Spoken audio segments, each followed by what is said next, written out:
Hey astronauts, this is Brandi and welcome back to Astro-Tarot Research.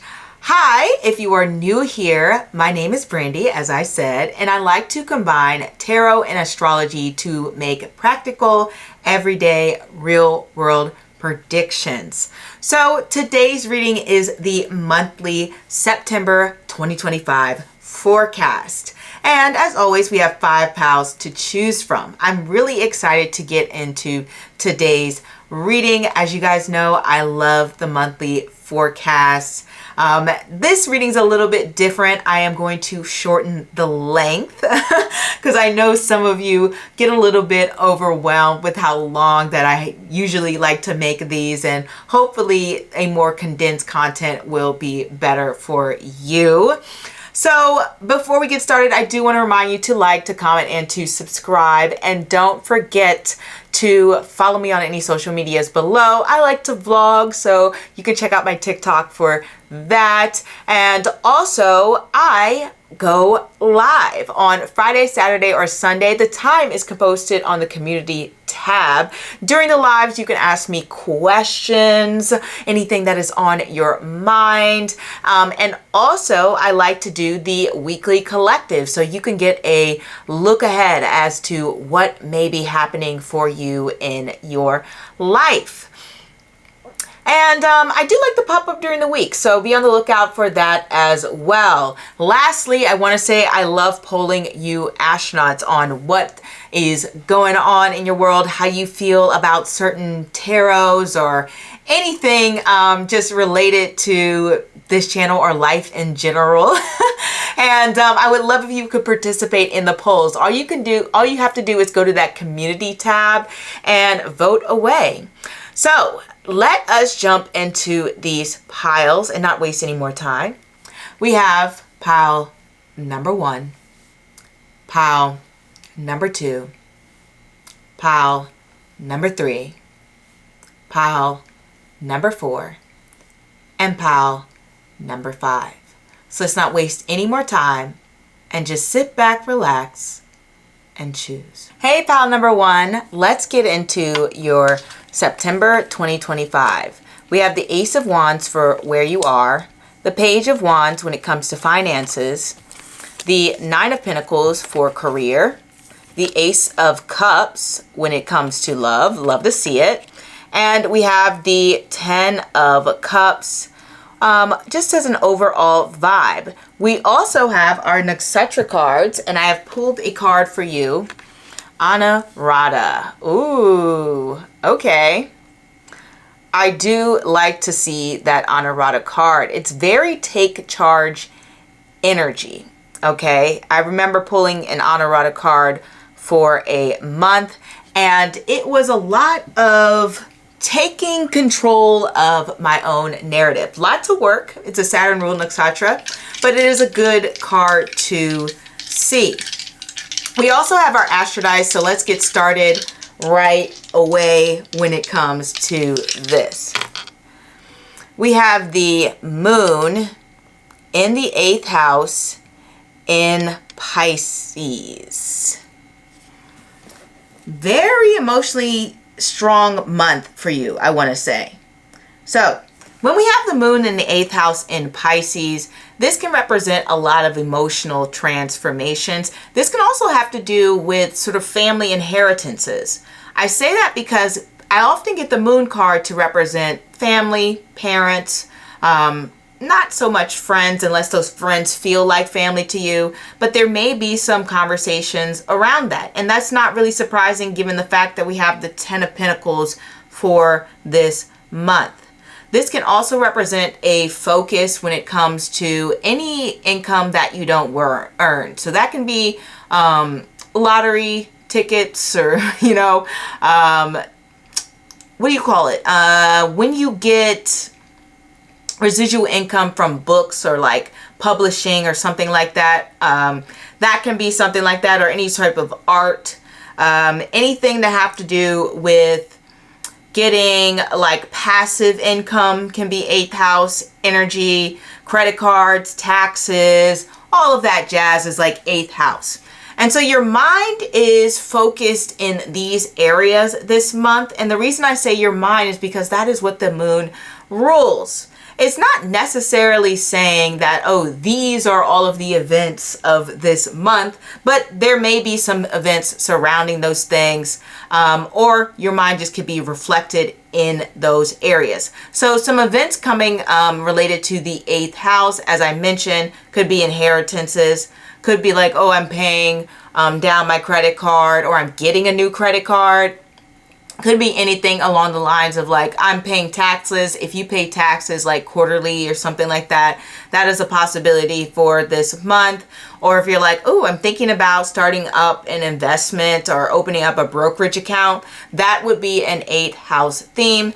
8th house also deals with emergency situations that can be a little bit unpredictable, especially given the sign of Pisces. Pisces has to do with the unknown and things that are new to us, things that we are just not in the know about, okay?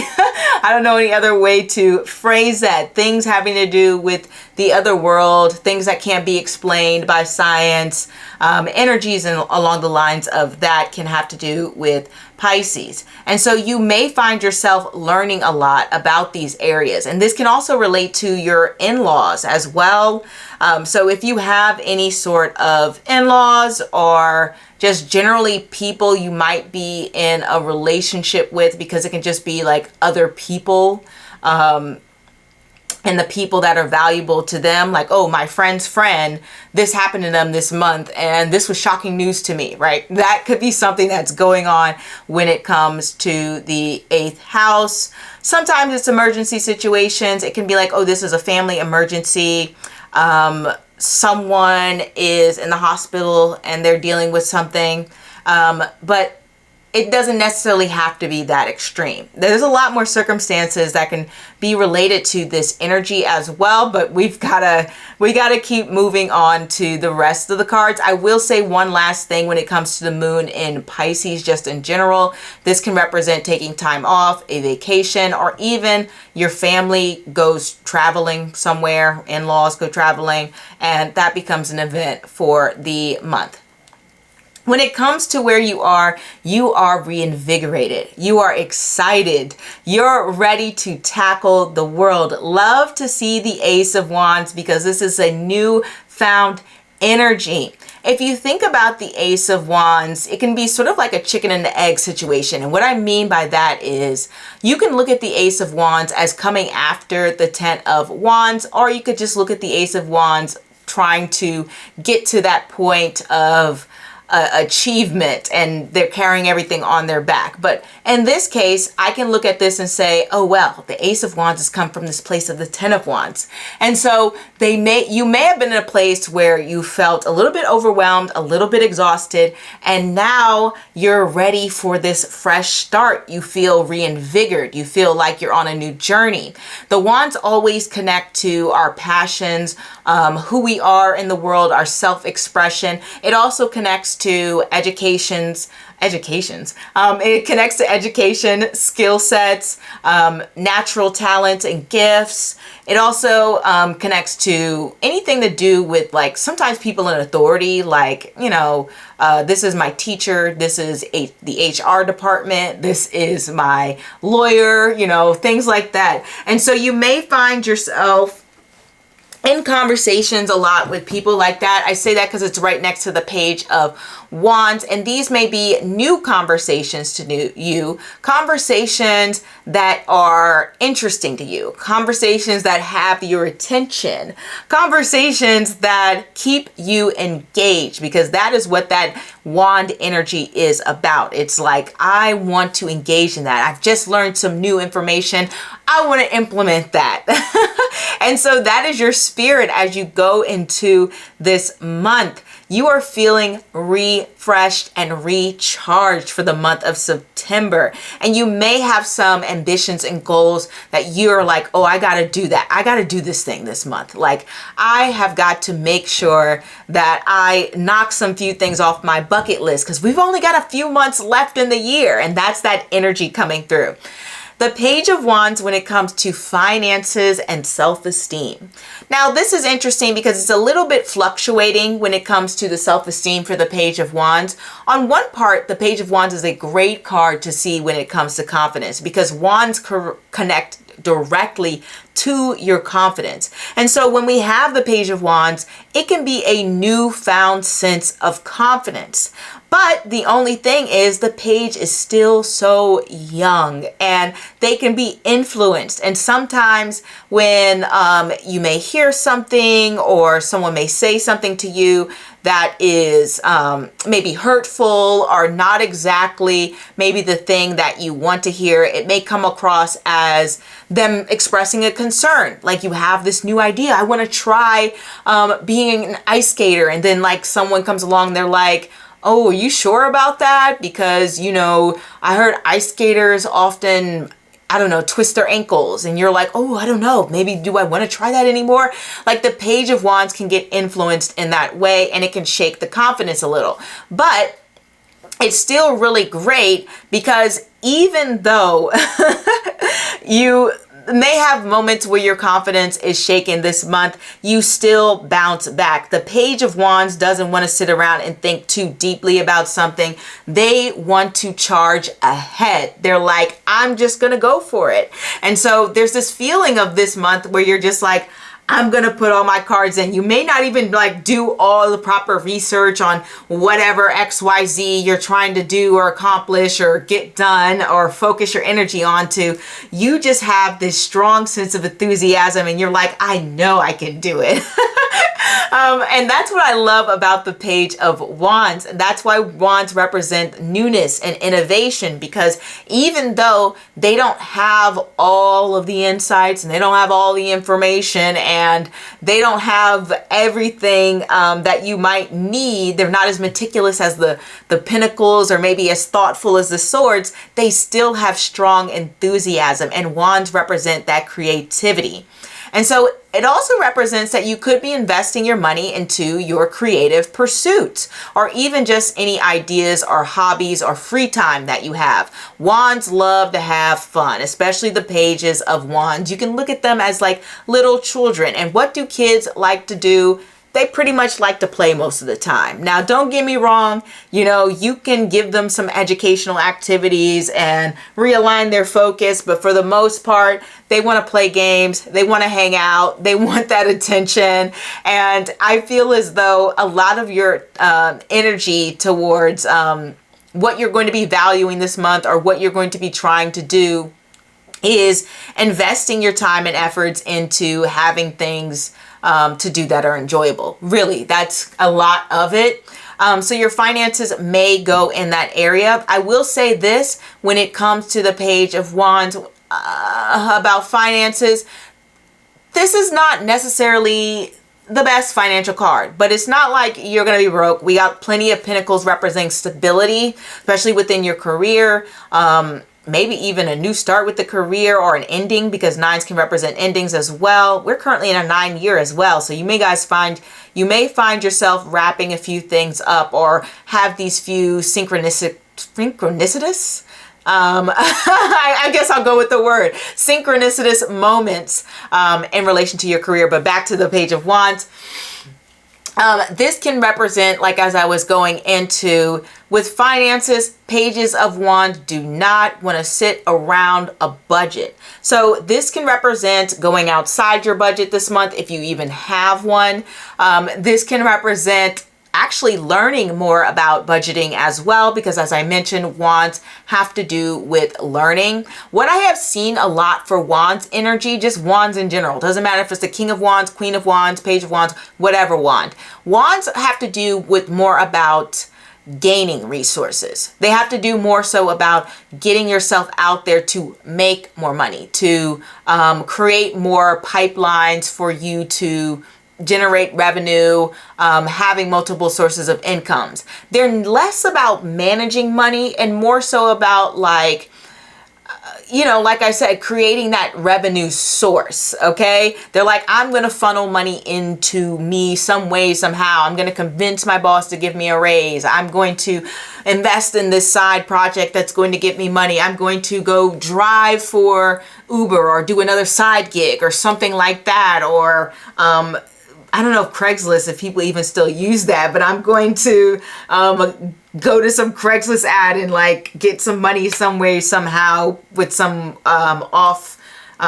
mowing someone's lawn or something, offbeat thing like that. And so wands are like, how can I gain more things and bring more things into me so that I can enjoy my life? And that's what I love about wand energy. And I focus a lot more so with wands when it comes to enjoying yourself, or at least I want to let you know the focus of wand energy is to enjoy yourself, to make sure that you are gaining resources, make sure that you are having fun, and to honestly market yourself, whether that be to employers, clients, whoever. You could be marketing yourself to your friend and saying, can I borrow $20? You know what I mean? Like, and this is what I'm going to use the $20 for. I need it for, I don't know what you could need $20. In this economy, $20 doesn't go far, but you know what I mean? Like, you're like, oh, I need it to go get some gas or go to this job interview. Like, you're marketing yourself toward a friend to borrow some money or whatever. But that is the energy of wands for this month, and I see that for you. Now on to the Page of Pentacles. The Page of Pentacles is showing that this career is blossoming, okay? Don't know what's going on here in the career space, but it does show that it's bringing more opportunities for success, or at least you're being appreciated for being someone who has got it like that. Like, whatever you touch is turning to gold. You have the Midas touch this month when it comes to your career. I love the Nine of Pentacles. It represents, I did this myself. I put in the work and effort. This is all a result of my efforts, okay? So this month, there may even be some acknowledgement when it comes to your efforts, or you may reach some point in your career where you're feeling like, or job, you know, where you're feeling like, oh, wow, I have accomplished a lot. And I can actually take a moment to pause and say, whoa, like I did all of that. Nine of Pentacles is great too, because it shows some strong appreciation for you when it comes to the work environment. And even if people have beef with you this month or bosses are annoying, no one can take away from your accomplishments. You are 100% shining, okay? It is very clear. This can also represent a lot of like independent projects, or even having some space and some freedom. So if you've had to undergo a situation where you've had some vigorous oversight and people were like watching your every move, it frees up this month and you have more space. Also, when it comes to the Nine of Pentacles, it also shows that you're being allowed to apply your skill sets. You know, you're being taken more seriously this month within the career space. So that's something to keep in mind. And Nine of Pentacles, when it comes to your reputation, you're being looked at as somebody who is very serious, somebody who's very focused and driven. And people are looking at you like, wow, this person is very accomplished. They're very smart. They're very diligent, and they have mastered their craft. And if you're a student, this is actually really great because it's showing that you are approaching the end of your journey. Maybe you're like me and you're graduating soon, and this pile would make perfect sense, right? If you are ending your last semester in school, this Nine of Pentacles energy is just like, wow, like I've come so far, I've accomplished so much, and people are acknowledging your work and your effort, and you are too. Nine of Pentacles shows self-appreciation. So I feel like you're going to take the time to really celebrate yourself. And not only that, but it shows that you are ensuring that you stay in alignment to your goals. You have a plan set in place and you're moving towards it in that direction.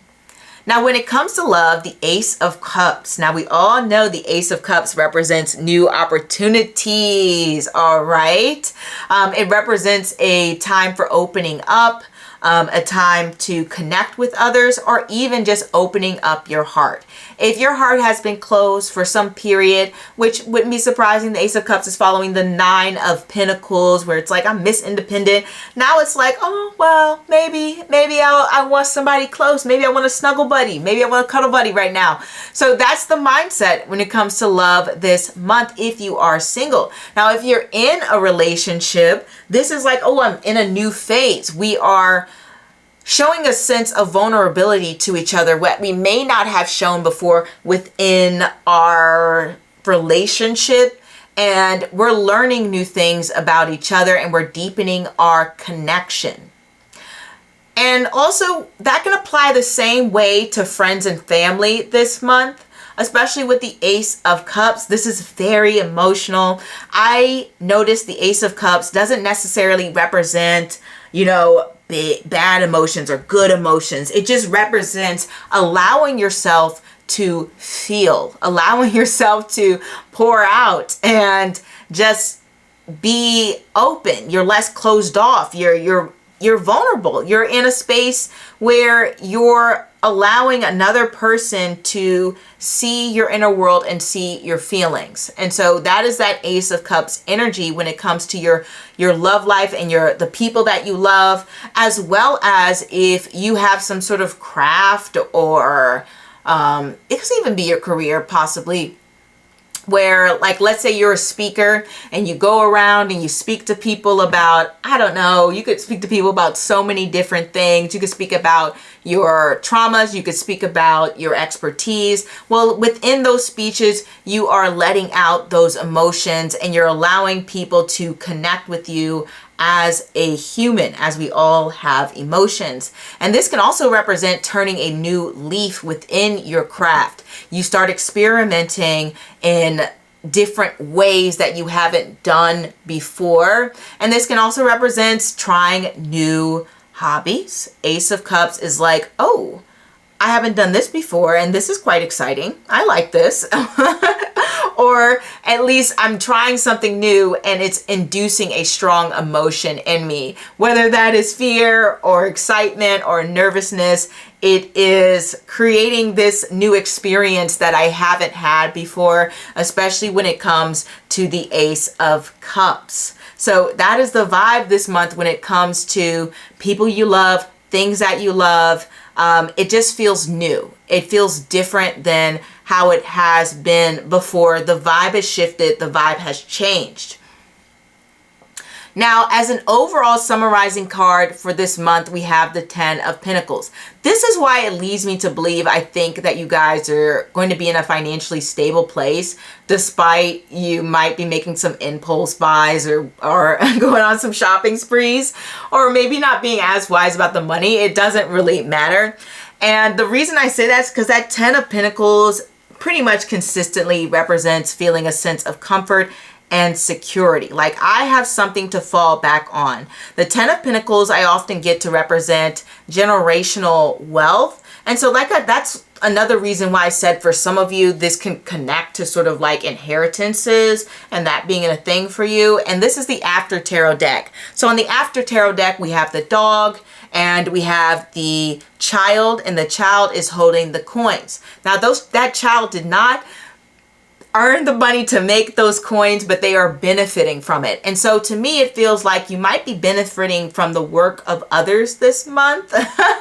Or even like, if it's not like financially benefiting, this can also be like, oh, I'm benefiting from other people's lessons. I'm benefiting from other people's experiences. Because when we have the moon in the 8th house in Pisces, there is a psychological element to it, or a therapeutic element to it. And so it's like I'm being provided strong guidance on how I can best navigate my life based upon the expertise, knowledge, or experiences of someone or someone's around me, okay? Especially when we have this connection to the 9 of Pentacles. You might even be learning from experiences, whether that's somebody else's or your own.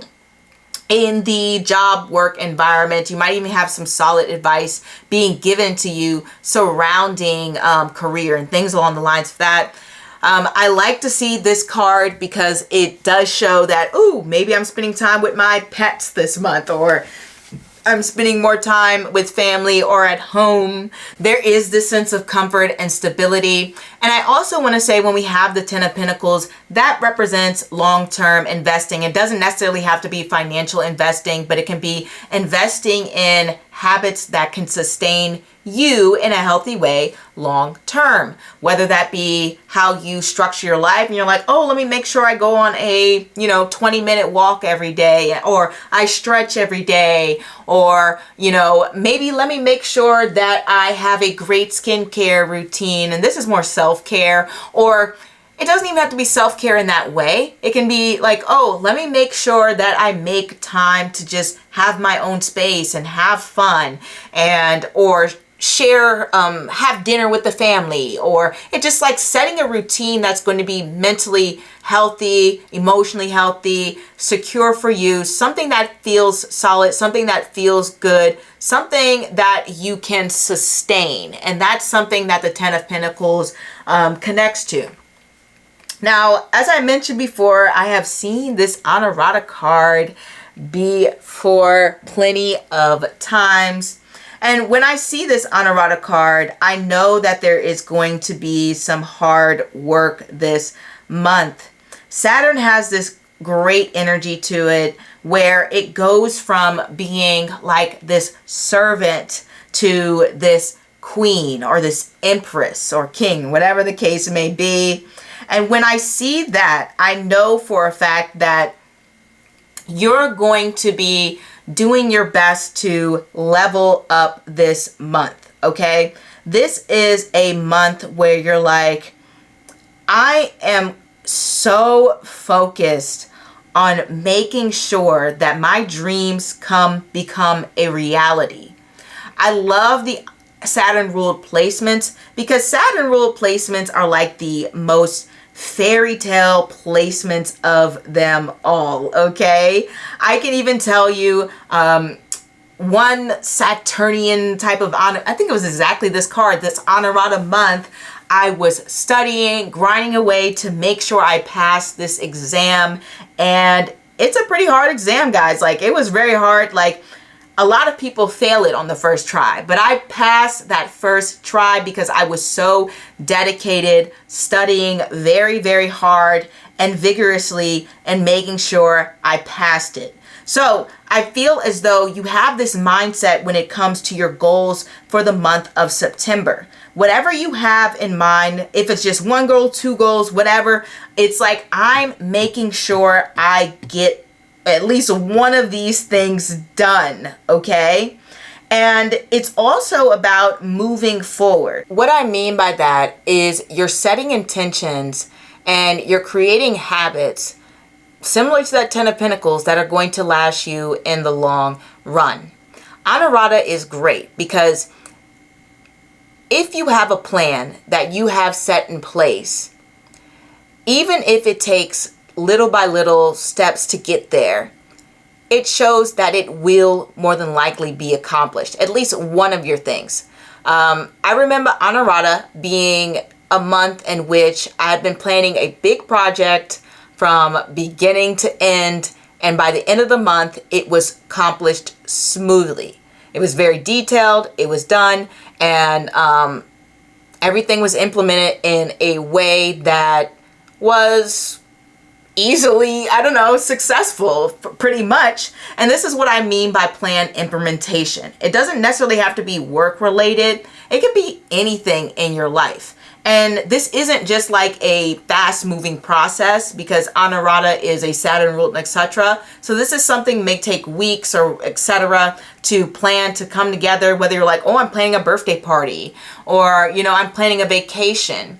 By the end of the month, you'll have a solid plan or something that you've completed, whether the case, depending on the timing of it. Like if it's something long term, obviously it's going to take a while, but you'll have something to show for it by the end of the month. I would imagine. I'd be pretty shocked if you don't, but that's okay.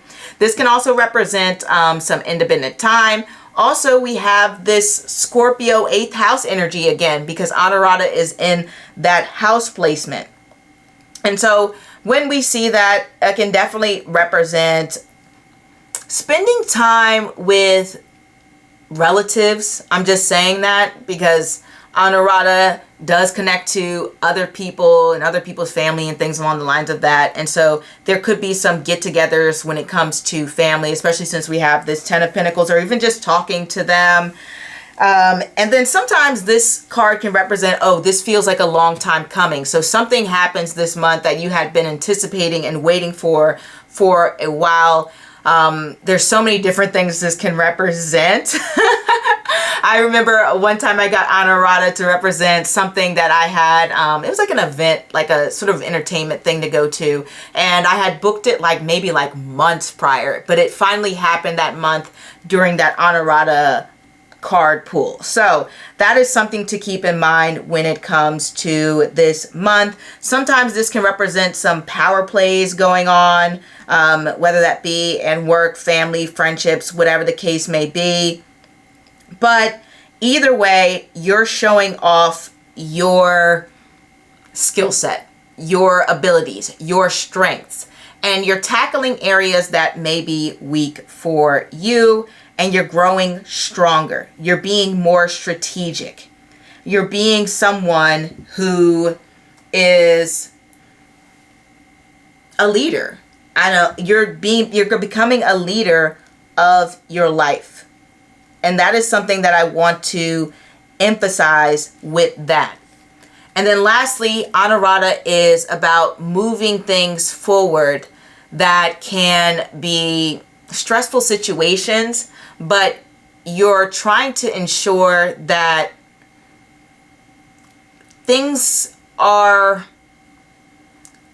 nothing is being neglected, okay? When we have this Saturn-Mars combination, because it connects to Scorpio, this can represent, I'm ensuring those who need to be held accountable are accountable. Now, you might be doing it yourself, or you may just be noticing that happened around you. Just noting that I've seen that with Anurata, but ultimately, I think it's a pretty successful placement, and I think it does say something like, Star of Success on the card, pretty much. So that is what I have for you, pal number 1. I look forward to all of your successes this month. This sounds great. This sounds stable. This actually sounds like a really fun month, even if it comes with some hard work here with Anurata here, or maybe even some people who are like tough to deal with. The Anurata can do that and bring you that, but you'll be triumphant. And this can also represent planning behind the scenes, not letting people know your next move. And you're on the move here. So there could be some of that going on as well. And I'm going to wrap it up. There's so many things I wish I could say. I love doing my long readings, but hopefully you like this style. Don't forget, I go live on Friday, Saturday, Sunday. If you want a private reading from me, link is in the description bar below. I do tarot readings, and I also will do Vedic chart readings where we can talk about your nakshatra placements. I love doing that. And that is all I want to say. I hope to see you next time. Au revoir. Hey, pal number 2. Let's get started on your September 2025. We have the Ace of Swords for where you currently are. The Chariot for finances. Congratulations. The Knight of Cups when it comes to career. And then we have the Moon for love life. And we have the Fool as an overall general card for this month. And then we're going to get into our little nakshatra cards. So I have pulled one for you. If I can grab it. We have Purvashada. All right. I love this card because it's such an ambitious card. And we also have our Astro dice. So we have the 9th house, Capricorn, and Neptune. All right. So the 9th house, Capricorn in Neptune in Capricorn is honestly this can be a dispelling of beliefs. And what I mean by that is that you can find yourself reorganizing your system of thought or even what is valuable for you. For example, I remember one time I had a major transit to the ninth house. And during that time period, I was reflecting on my belief system and whether I currently aligned with my religion that I grew up with, or if I identified with some other philosophy, or just what was my stance. And that can be quite literal. Sometimes, though, this doesn't even have to be a religious belief. This could be like a sense of worship of celebrity culture or capitalism. You know, you have certain people who are always chasing life in the fast lane. Like they've got to keep up with the Joneses. And that can fall into ninth house as well, because it has to do with exactly where your higher belief comes from. What do you value that is so important in this life? And so I feel like for the month of September, when we have Neptune coming in here, this is about falling into a place where you are, I guess the word is disillusioning yourself. I know Neptune deals with illusion, but it also deals with disillusion. It can show you the harsh realities of certain situations. I should do another Neptune video, but I did do a Neptune beauty study. And you can see in a lot of their situations, it's pretty sticky, from the secret affairs to a lot of different conflicts and feeling as if you have to let everyone know your worth, probably because they have constantly invalidated you. And so this is what it becomes about. It becomes about showing you a different perspective when it comes to your thinking and beliefs. This can also just connect to traveling, because we also have the Fool here, and Purvashada also connects to the sign of Sagittarius, which is the ninth house. And then additionally, this can represent just shift of focus, you know, whether you're having conversations about, whether you're having conversations with legal counsel, HR, your bosses, and it feels as though maybe you're getting different assignments, or even you've just decided that I don't really align with this. I kind of want to like expel myself from this situation and discover something new, or maybe I want to switch departments or switch jobs or switch roles or whatever the case may be. But it can be like, oh, I'm shifting my priorities. That can happen when you have this combination of cards. So I want to get into this Ace of Swords, because I'm trying not to talk as much. So the Ace of Swords is talking about where you currently are. And I feel like it's an alignment with this Neptune in the ninth house and Capricorn energy. Sort of bringing some new perspectives when it comes to your ideas, your thinking, or even learning a new skill. And then I also get the Eight of Swords to represent travel as well, usually by plane. So the Eight of Swords is bringing in new ideas for you. You're in a space where either you are feeling inspired to try something new, or two, you're cutting away with things that were in your life and you're just like, ugh, I'm done with that. Like, it's this feeling of regeneration of thought or renewal of thought, where you're feeling refreshed, you're feeling mentally awake, you're feeling alert, you feel as if you want to move in like a different direction. And I really feel this theme coming up a lot, especially since we have the Fool, we have this Neptune in the ninth house energy in Capricorn, and Neptune's energy is so uncontrollable. It's so uncontrollable. It may even feel like you're a little bit overwhelmed in terms of communication that's coming in for you, that you don't know what's true and what's not true. right? You got to sort through the fake news. And so there's a sense of wanting to cut through all the BS and not deal with anything that is holding you back, dragging you down, making you feel like you're just not engaged, or even bringing a sense of anxiety to you. Because the Ten of Swords, if we're looking at things from a suit of like 1 to 10, it is coming from that place of, the Ace of Swords, if we're looking at the suit of 1 through 10, is coming from that place of the Ten of Swords, which is a mental space of feeling depressed, feeling anxious, feeling scared, having a lot of negative thinking, and you're like, I gotta get out of this. I need something new to revitalize me. I need a fresh perspective. And I feel like this month becomes about that. Gaining new perspective, possibly gaining some guidance, gaining some support, gaining some new advice, or even cutting out people who've just given you bad advice.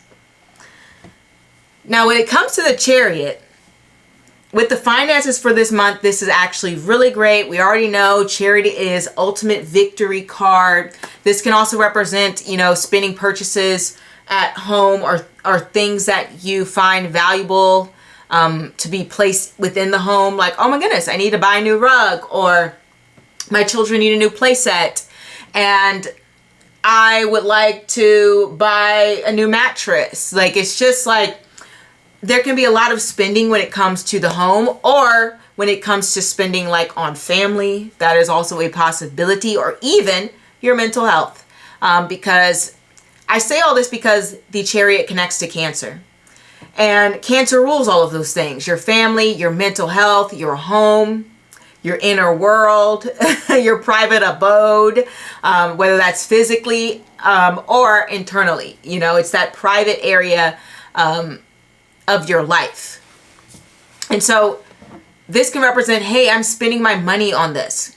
I'm spending my money on improving this, upgrading this, especially since we have this Ace of Swords. Like, I'm bringing some new fresh curtains in. I need some wallpaper. I want to liven up the place. I have a great idea. I want to build this bookshelf that looks like the one from Beauty and the Beast, and I want it up the stairs, and you may have some ideas for home improvement.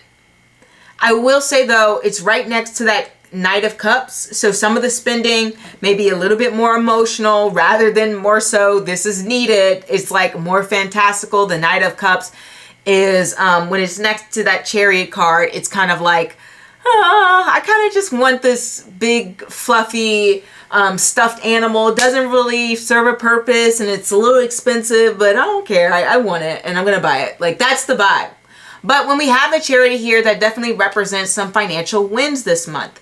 And there's a lot of ways you can frame financial wins. For example, there's people who frame financial win as paying off debt, or refinancing a home, or saving up to reach a goal financially. Like if you were saving for a home, being able to finally afford the apartment of your dreams, getting a boost in your income, like a raise, getting some sort of property, especially when we have the Chariot here.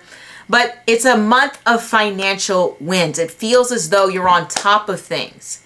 And the thing about the Chariot is it's one of those cards that also connects to balance, right? Because you have the two sort of on this card, the little phoenixes, and they want to go in different directions, yin and yang, but you've got to be able to combine that so that it is a good balance, meaning you need to be able to budget correctly. Like you're making room for emergency savings, but you're also making room for, actually living your life and wanting to have fun, but then you're also making plans to invest and I'm saving for a vacation. Like, it's like I'm trying to be able to balance all of these things. And so this month you're doing a great job with balancing that financial aspect of your life. And then also, since this pile connects a lot to self-esteem, this is like I'm feeling confident in myself. I'm feeling a sense of renewal. I feel like I'm that girl. I feel like I'm that guy. Like I think this month I got it like that.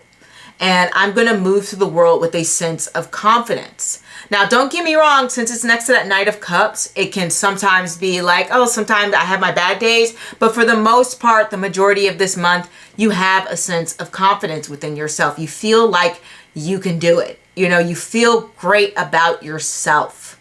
And so I love to see that coming in for you. Now, the Knight of Cups for career is a doozy. I'm not going to lie. This can represent some emotional upheavals at work. It's just a very emotionally up and down week, very much like highs and lows. And it can feel a little bit exhausting when it comes to the career area. You may feel as though you are being provided not a strong sense of direction, especially since following it is the moon. There's a sense of confusion there. And these cards kind of link together. You know, I'm not going to get too much into it because I'm trying to keep these tight on time. But these cards basically link together even though they represent their own different categories. But essentially, this can represent a lot of confusion in the workplace. Sometimes it can represent conflicts, like not everyone is getting along. It may feel as though you don't have the right support. People may struggle to see your perspective.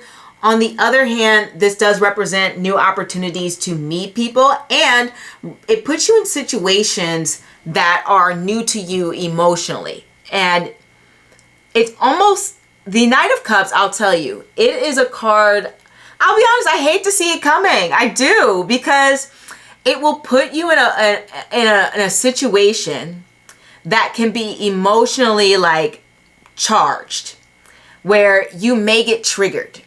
And you have to learn to manage the emotions this month. And someone at work more than likely is going to get on your nerves. Or you're going to get an assignment you don't like. Or there's a customer who's, you know, a pain in the butt.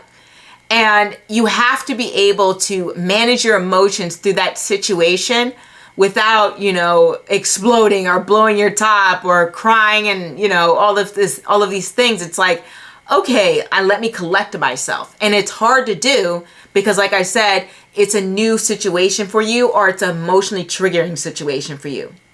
Some positive things about the Knight of Cups, though, it can mean romance is coming in terms of your work and what's happening for you. And there could be some love in the air. We do have Purvarashada, that is a Venus-ruled nakshatra.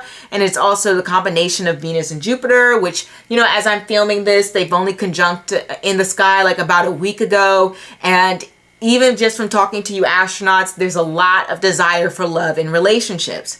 And so that is being emphasized through this reading. And so for me, I feel as though, you know, possibly you getting your little flirt on at work, you know, maybe somebody cute stops by, maybe somebody cute comes in, but ultimately work may feel a little bit emotionally challenging this month. Now, when it comes to your love life, we have the moon, okay? And also this goes to reputation. So you may feel like, people may feel like you're a little bit hot and cold this month, which would make sense if you're going through a lot, right? In the work environment, like if someone makes you mad, and you're like, oh, I can't talk to anyone right now, right? So that can be the case. Anyway, when we're going to the moon, when it comes to your love life, oh, well, I'll say this with the moon. It can bring love, but oftentimes it's a little bit confusing. And I wouldn't be surprised if that occurred because we have that Neptune in the 9th house, which can be like mixed messaging from other people. Like it just feels as though you don't know, you have to read between the lines and all of this secret eye locking across the room stuff instead of being very direct and saying how you feel. I've seen a lot of moon ruled people from an astrological perspective, and most moon ruled people aren't particularly like always open about how they feel or in expressing that vulnerability. Usually that comes a little bit later in life. Even though they can be highly emotionally intelligent, very empathetic, caring, honestly, I think moon ruled people, for the most part, tend to be very thoughtful and considerate of others. Not always, but, you know, for the most part. And what that means for me is that it may feel like for some of you, if you're single, maybe even a relationship, but I'll go from the perspective of single. If you're single, you may find some people who are very like kind and open to you, and it's quite possible you could be misreading that and thinking that this is a sign that they're interested in you, or you might be even looking for that, or vice versa. Maybe you're just kind and you're friendly to other people, and someone is coming along and they're not picking up on that. Like they're not, what's the word? Like they're not picking up on the fact that you're just being kind and you don't have any romantic interest in them. So there's a lot of confusion in there. And then just overall, whether you're single or in a relationship, this can be a lot of mixed messages. This can be a lot of confusion. This can be a lot of hiding emotions, keeping secrets sometimes. Worst case, secret affair. But it's just a more so environment where there's a lot of unspoken rules. And there's a lot going on behind the scenes that we don't see. And this is the Mean Girls Tarot.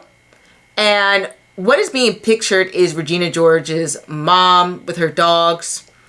And one thing that I noted about her character, besides her kind of being wanting that acceptance from from her daughter and trying to be like this cool mom instead of just actually being a real adult, is there is a strong sense of insecurity, maybe. And that can make sense because there's a level of uncertainty. And I guess in Regina George's mom's case, you know, more than likely, she just wasn't clued in on what was going on in her daughter's life. And she didn't seem really all of that involved in understanding the layers of her daughter. Just seems kind of like, you know, very shallow, more focused on her like appearances, right? And so that is also a part of the moon, where I talked about this in my moon ruled study, where you may find, if you're stepping into the dating scene, that people are very shallow. They're not really trying to get to know the real you. They might be judging you based off of those, you know, keeping up with the Joneses qualities I was talking about, like all of the superficial things, right? And that can be quite a possibility. Positive things with this moon card is it can represent, in its most positive state I've seen with the moon, using your free time to be highly like intuitive. So if you're really, I was going to say if you're really into spirituality, I mean, I'd be surprised if you weren't. Why are you in this channel, right? But if you are looking to take your spiritual abilities or spiritual knowledge or intuitiveness to the next level, I definitely see that happening, especially with Neptune and Capricorn in the 9th house, along with the moon. That is some serious deep intuition, some serious knowledge about spirituality or mysticism is coming in. Maybe even inspiration, because the moon can connect to that as well. And some on like a small everyday case, this can represent I'm spending my free time like going out to eat and dinner, because the moon connects to nourishment and food. And so there may be some of that going on this month. Like if you're not used to eating out that much, you might find yourself eating out more takeout, more restaurants, etc. And this can also represent that you are looking for those new experiences. I will say when it comes to the moon card, I don't get it to represent isolation and singleness. So even if you are single, I'm not saying you're necessarily meeting someone, but your mind is definitely going to at least be on love. And you might likely be attracting at least one person to you. The moon's energy is very magnetic. Look how the dogs are coming towards her. And she's like this moon figure in the sky. So moon's energy is very magnetic. I wouldn't be surprised if someone made some move towards you. Or like I said, you're at least thinking about love a little bit more and connection. overall feel for this month is the Fool. So we have a lot of unpredictability going on here. The Fool is definitely a card where you don't know what is happening next. And this is on the After Tarot deck where the Fool is hanging off of the edge, you know. But the thing about it is he's completely calm. Like, he is not letting this event shake him. So it may even feel like you're holding on by a thread this month, but you're fine. You're like, I can deal with this. Like, I love this confidence that you're going to be having this month as you go in and tackle all of these situations and matters that are completely out of the box or new to you or even just exciting. Because the Fool definitely represents going on an adventure, and I feel as though, even though you know you are taking some new risk and some chances, you have this feeling inside where you're just like, I just know it's going to work out for me.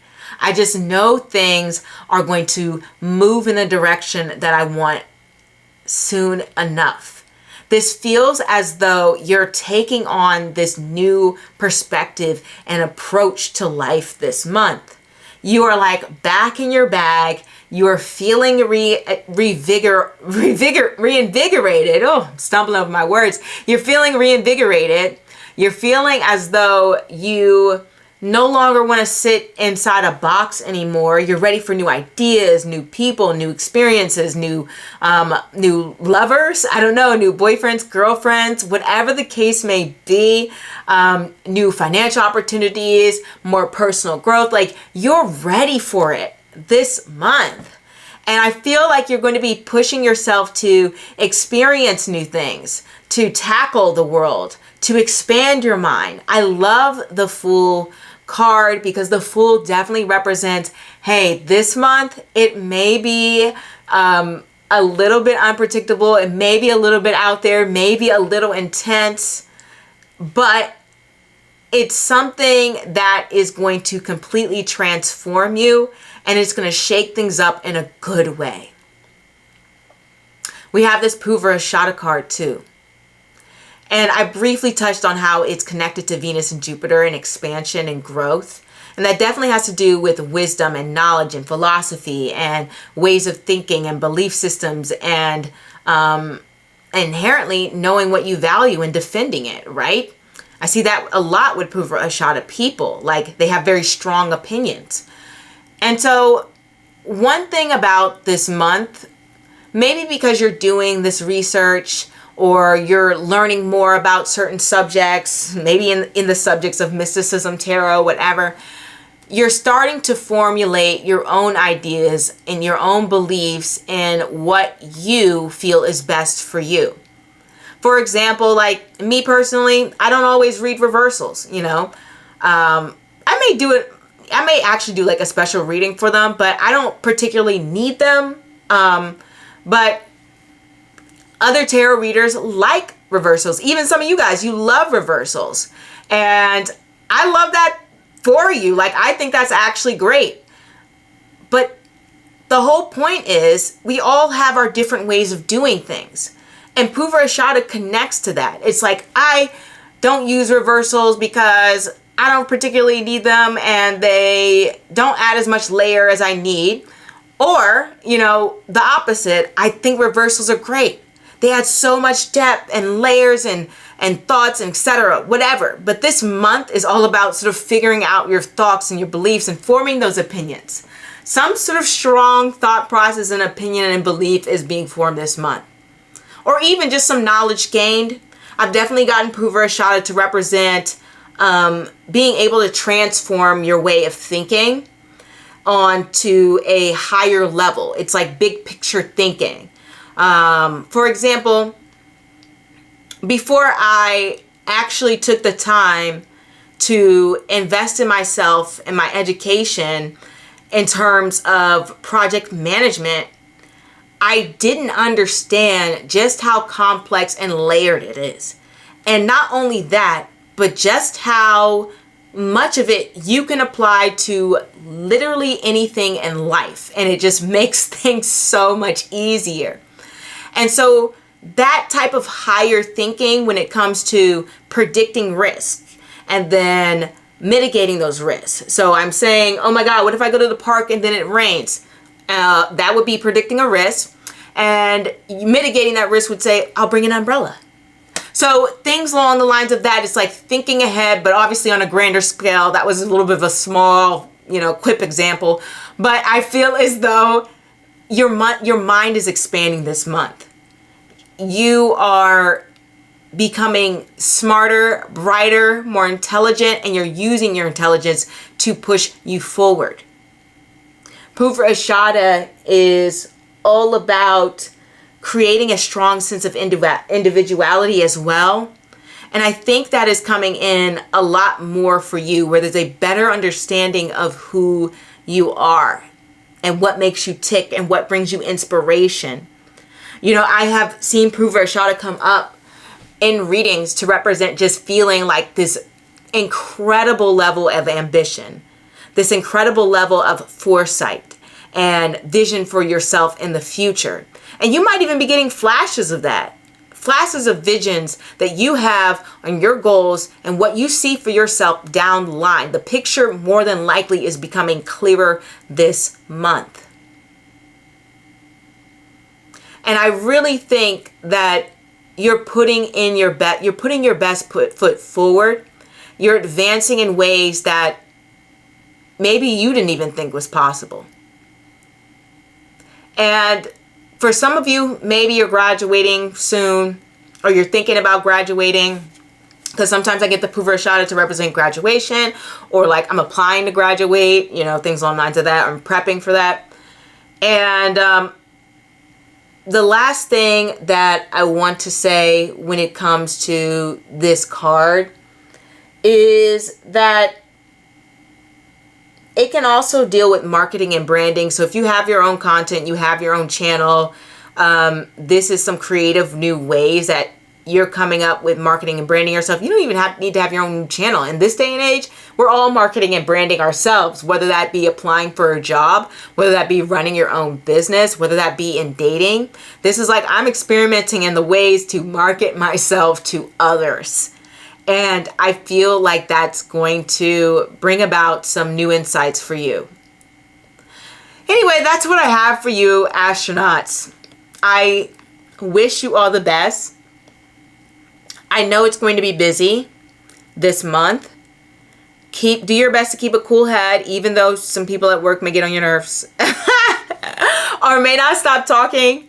And, the Knight of Cups is not a work hard card. I'm going to say that, right? And I really can't wait to see what inspiration hits you. Don't forget, I go live on the weekend, and that is Friday, Saturday, Sunday. Time is post community tab by Tuesday night. I also do my weekly collectives in the lives. So go ahead and check that out, and you can see what's going to be happening for you the week ahead. Also, if you want a private reading from me, the link is in the description bar below. I do Vedic readings. I do tarot readings. So let me know if you're interested. Just fill out the form and I will get back to you. And I don't think there's anything else I need to say other than, don't forget to vote on the polls. Yeah, I poll you guys on what readings you want to see on this channel. This is a collaborative effort, and I love having your thoughts, your opinions. You guys help shape the channel and make it to what it is. And so go to that community tab and vote away. And that is all I have for now. I'll hope to see you next time. Au revoir. Hey, pal, number 3. Let's get started on your reading. We have the Hierophant for where you are, the 9 of Pentacles for finances, the 6 of Wands for career, the Devil card for love, the 3 of Swords as an overall vibe for this month. I will say so far, everyone seems to be doing really great financially this month. All right, and we also have the card Magha, just for a Nakshatra card to throw in there. You guys know I love my Nakshatra cards. And we have our Astro dice. All right, so we have Rahu in the 12th house in Scorpio. Okay. Rahu in the 12th house in Scorpio. So Rahu in the 12th house in Scorpio can bring about a wild and vivid imagination. And that is a very good thing. You know, I've met people with Rahu in the 12th house and they seem to be more inclined towards the creative. Sometimes it can lead to stagnation, meaning they're caught up in the sort of like analysis paralysis and one idea after the other, and sometimes they forget to implement. But I see a lot of action this month, so I don't think that's you. I think that you are being hit with a wave of inspiration that you will actually apply towards your life. A sense of creativity, a sense of wonder. The 12th house is actually really amazing because it represents all of these layers of the unknown, from the subconscious to outer space to the deepest depths of the ocean, or you can just say the deepest depths of your subconscious mind. But it is a period of self-discovery. And when Rahu's in the 12th house, that means the thing that you are focused on or you don't have as much experience in are the areas of the 12th house. And I'm talking natally, but since this is more so of a month, it's almost like you're embodying that energy of Rahu in the 12th house, meaning you're discovering more about yourself. Something I remember one time that someone who has Rahu in the 12th house told me is that when I asked them to name 3 faults of theirs, they couldn't. And that to me is very reflective of Rahu in the 12th house. Now, this is not a judgment on my part, but when you can't name 3 faults of yours, it does represent a lack of self-reflection, meaning it's hard for them to understand that deeper insight into themselves. And so this month, you're uncovering deeper layers of yourself. Maybe even layers you feel uncomfortable facing, especially since we have this devil card here. This can represent facing bad habits, facing addictions, facing cycles that seem to be repeating within your life, especially in regards to your love life or just things that you love in general or things you do for fun. For example, one common analogy people use is like, oh, in your 20s, you might be out there partying, binge drinking, smoking, whatever. That's very devil card energy, right? Not necessarily partying, but like the misuse of substances. That's quite literal. But then some cases, some people have an addiction to love and romance. Like they'll keep going back to someone or keep putting themselves in situations that they know are not good for them. And they idolize or they put certain people above their own well-being. So that could be something that you're facing this month, especially when it comes to the area of love or things that you like to do and enjoy your time with. In other cases, in other scenarios, this can definitely bring about some very unusual experiences that you might have, whether that is psychically or just within your life. I've seen this card to represent some sort of like move or travel at some point, whether that is this month. You know, it's quite possible. It is quite possible with Rahu in the 12th house energy. It could be pointing to like, hey, like I am going on a trip or I'm completely moving somewhere this month or going up to some foreign land or a state that's far away. Like I'm moving from New York to LA. Like that's the type of vibe that Rahu in the 12th house can bring. But let's get into the Hierophant. The Hierophant for where you are. So this is a card of stability, structure, and value, teaching, learning, growing, building community.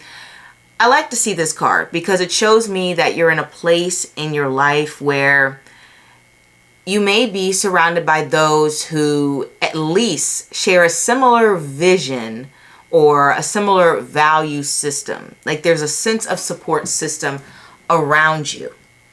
And the Hierophant definitely represents a space where things are very structured, things are very routine. There's not a lot of chaos, you know, maybe except for this devil area here, but for the most part, you yourself are in a place where you're learning, you're growing, you're transforming, and you are aligning your life to what it is that you truly value.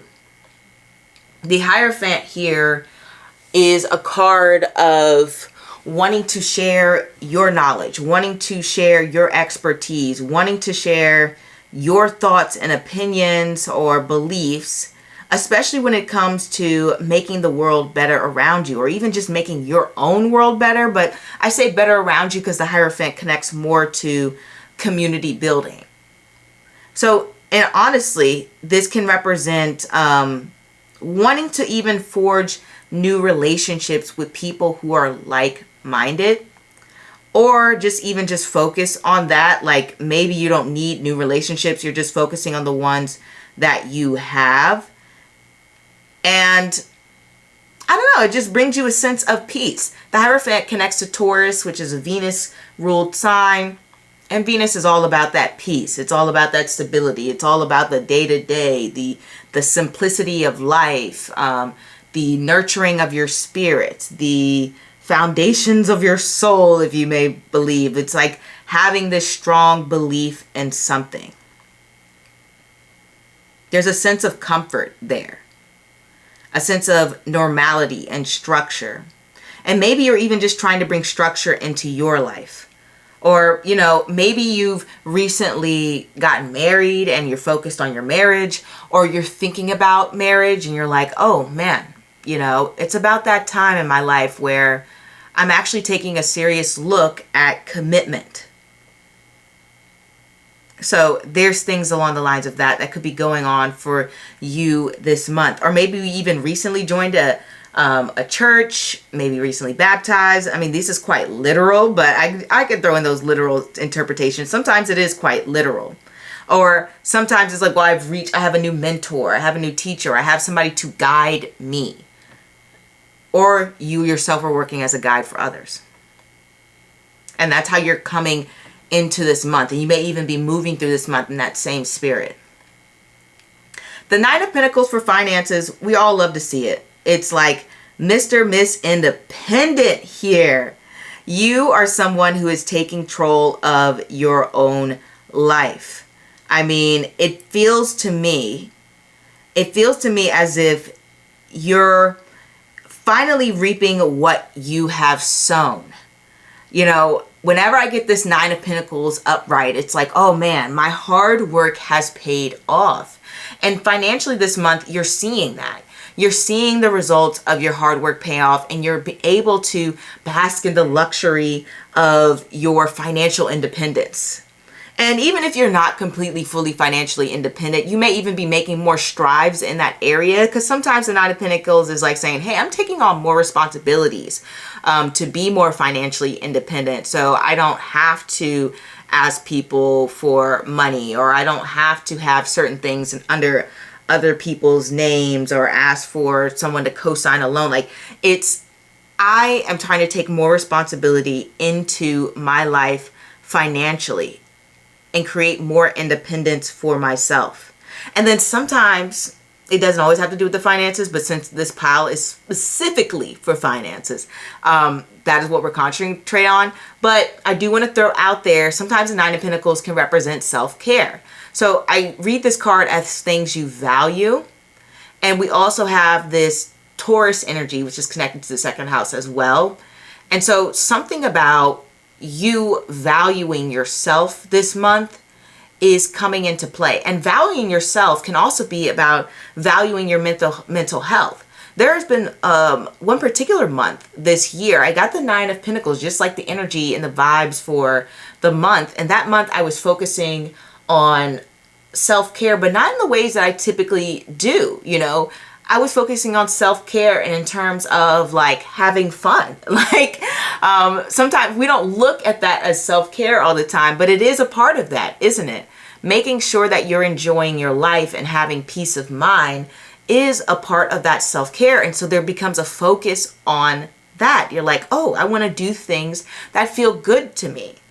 I want to surround myself with things that I find of quality, that I believe are refined. I want to rely on myself to handle my own resources. I want to plan for my future. And this can also represent experiencing some personal successes. And that can be so many different areas when it comes to finances. I was just talking about this with another pile. You know, personal financial success is different for everyone. Maybe it's expanding your network, and that can be, oh, I'm going to pay off these loans so my network grows, because your network is basically, assets over liabilities. So if you have like $50,000 invested and savings, or in a condo or something. I mean, a condo would be more money, but you know what I mean. And you have maybe $10,000 in loans. Well, then your total net worth is $40,000, right? So it can say, oh, I'm going to pay off this loan so that it's only $5,000 that I owe in loans. And now my net worth grows to $45,000 because I'm no longer having that loan to just depreciate the value of my net worth. Okay, so that's a very specific example, but you know what I mean, guys. This can also mean like I'm creating a budget for myself. Maybe this is the first time you created a budget, or maybe you're getting back on track with that and you're like, oh yeah, let me actually figure out how I'm spending my money, do a little financial breakdown, have a little pie chart going on, and I'm analyzing that. Maybe you're just creating a safe environment for yourself, or you're spending on things that make your environment feel nice. I just saw one of those commercials for like an ergonomic pillow, you know, one of those pillows that are supposed to support your neck. And you're like, oh, well, let me do that. Let me just take care of myself and spend my money on that. But whatever the case may be, you're investing in yourself, and it's usually going to be something that's going to be beneficial towards you in the long term, because the Nine of Pentacles is all about building stability. It's often tied to a sense of pride and confidence in what you build. And it's not something that is not lasting, especially when you're coming into that month with the Hierophant mindset. Six of Wands is also fantastic. Okay. Oh, also want to say that you feel very, very confident this month, especially since we have these two cards together. And then these two cards, the Six of Wands and the Hierophant and the Nine of Pentacles right there nestled in between. Your confidence is pretty high. Okay, you're feeling good about the things that you've accomplished this month, and I really love to see it for the most part. You know, we all have our days, but majority of the month, you should be feeling really good about yourself, and the fact that you have been putting your best foot forward and being disciplined within that area. And this can also represent even having some more financial opportunities coming in and you being proactive about it. Like this is something that you created yourself, whether that is some business that you're into, or some content creation, or some craft that you are pulling income from. The Nine of Pentacles is like, hey, I depend on myself. I don't necessarily have to work for anyone else sometimes. Back to the Six of Wands energy. So the Six of Wands is going to represent some sort of recognition, maybe even some award at work. Sometimes it's just compliments. Sometimes this month people are just like, wow, such a good job you've done. This is great work. Keep it up. Thank you so much. I really appreciate this. I love the communication. Like that can be the vibes this month.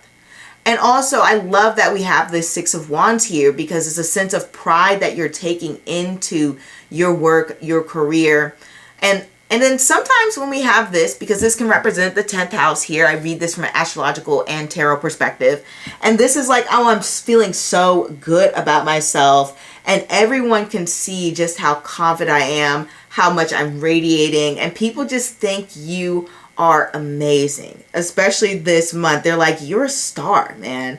You're getting all this stuff done. Like you seem like you've got it all together. Like you seem like you're handling it all, that you're like this magical person who is outshining the rest. Like you're the LeBron James of you know, your area or your work environment or your community. Like, you're just doing so well, of your family even. Like, maybe they're looking at you and saying, oh my goodness, this is our golden child, you know.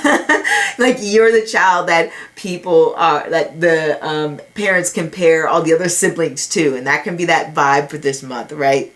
But there's a sense of achievement coming in to your work environment. If you're unemployed, this can be like, oh, I'm getting a job opportunity and they want me to come in for an interview, or you get the job itself.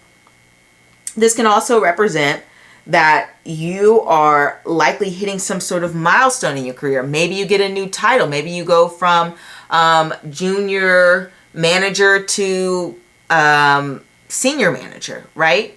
Or from senior manager to director, right? It's just like, maybe you have that title change, that title shift, because this is like, I worked hard for something and I've gained it. And then on other instances, this can represent that you are someone who is being seen as the star player of your workplace, or like I said, within your life somewhere, somehow, people are viewing you through this lens of, wow, this person is a cut above the rest. They're cut from a different cloth. Like, they're that girl, they're that guy, like, they have got it like that. You know, you're coming in on that white horse and people are stopping and staring and like, wow, this person has accomplished a lot. They're really smart. They're really attractive, etc. Like, the Six of Wands really is that wonderful card.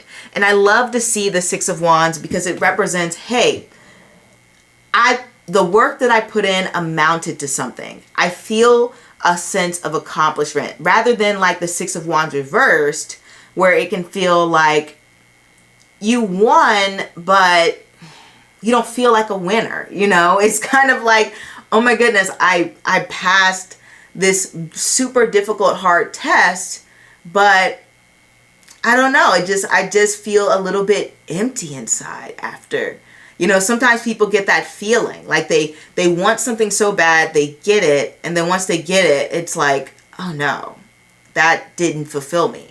But this is showing that you're reaching some sort of fulfillment, possibly some moment to even celebrate. And then quite literally, this can just represent celebrations being happening at work in the month of September. That is not surprising because most people are Virgos. I'm just the fact, guys, most people are Virgos. Most people in the entire world are Virgos.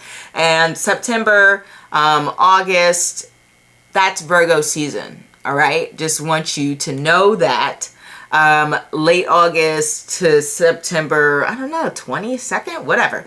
That is Virgo season, guys. So there might just be a lot of birthday celebrations at work. That happens. But either way, you're being supported by your team, you're being supported by management. People have your back this month. There's a lot more positive outcomes. You feel like you're making progress to whatever your goals, because this can even just represent your goals, not even just work. You're feeling like you've reached a milestone somewhere. You're feeling a sense of confidence. You're feeling a sense of pride. You have this sense of forward momentum. You're coming off of this high. It's absolutely wonderful.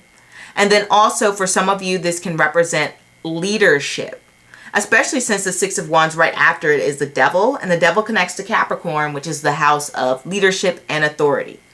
So it can represent some sense of leadership. Now, I do want to say, because we have this Devil card energy when we're coming into love, that can represent so many different things, but I'll give you the basics. So if you are within a relationship, this is confronting some issues that may be within your relationship. Even if you don't confront them head on, you're going to be thinking about that. You're going to be thinking about like, oh my goodness, why are we arguing all the time?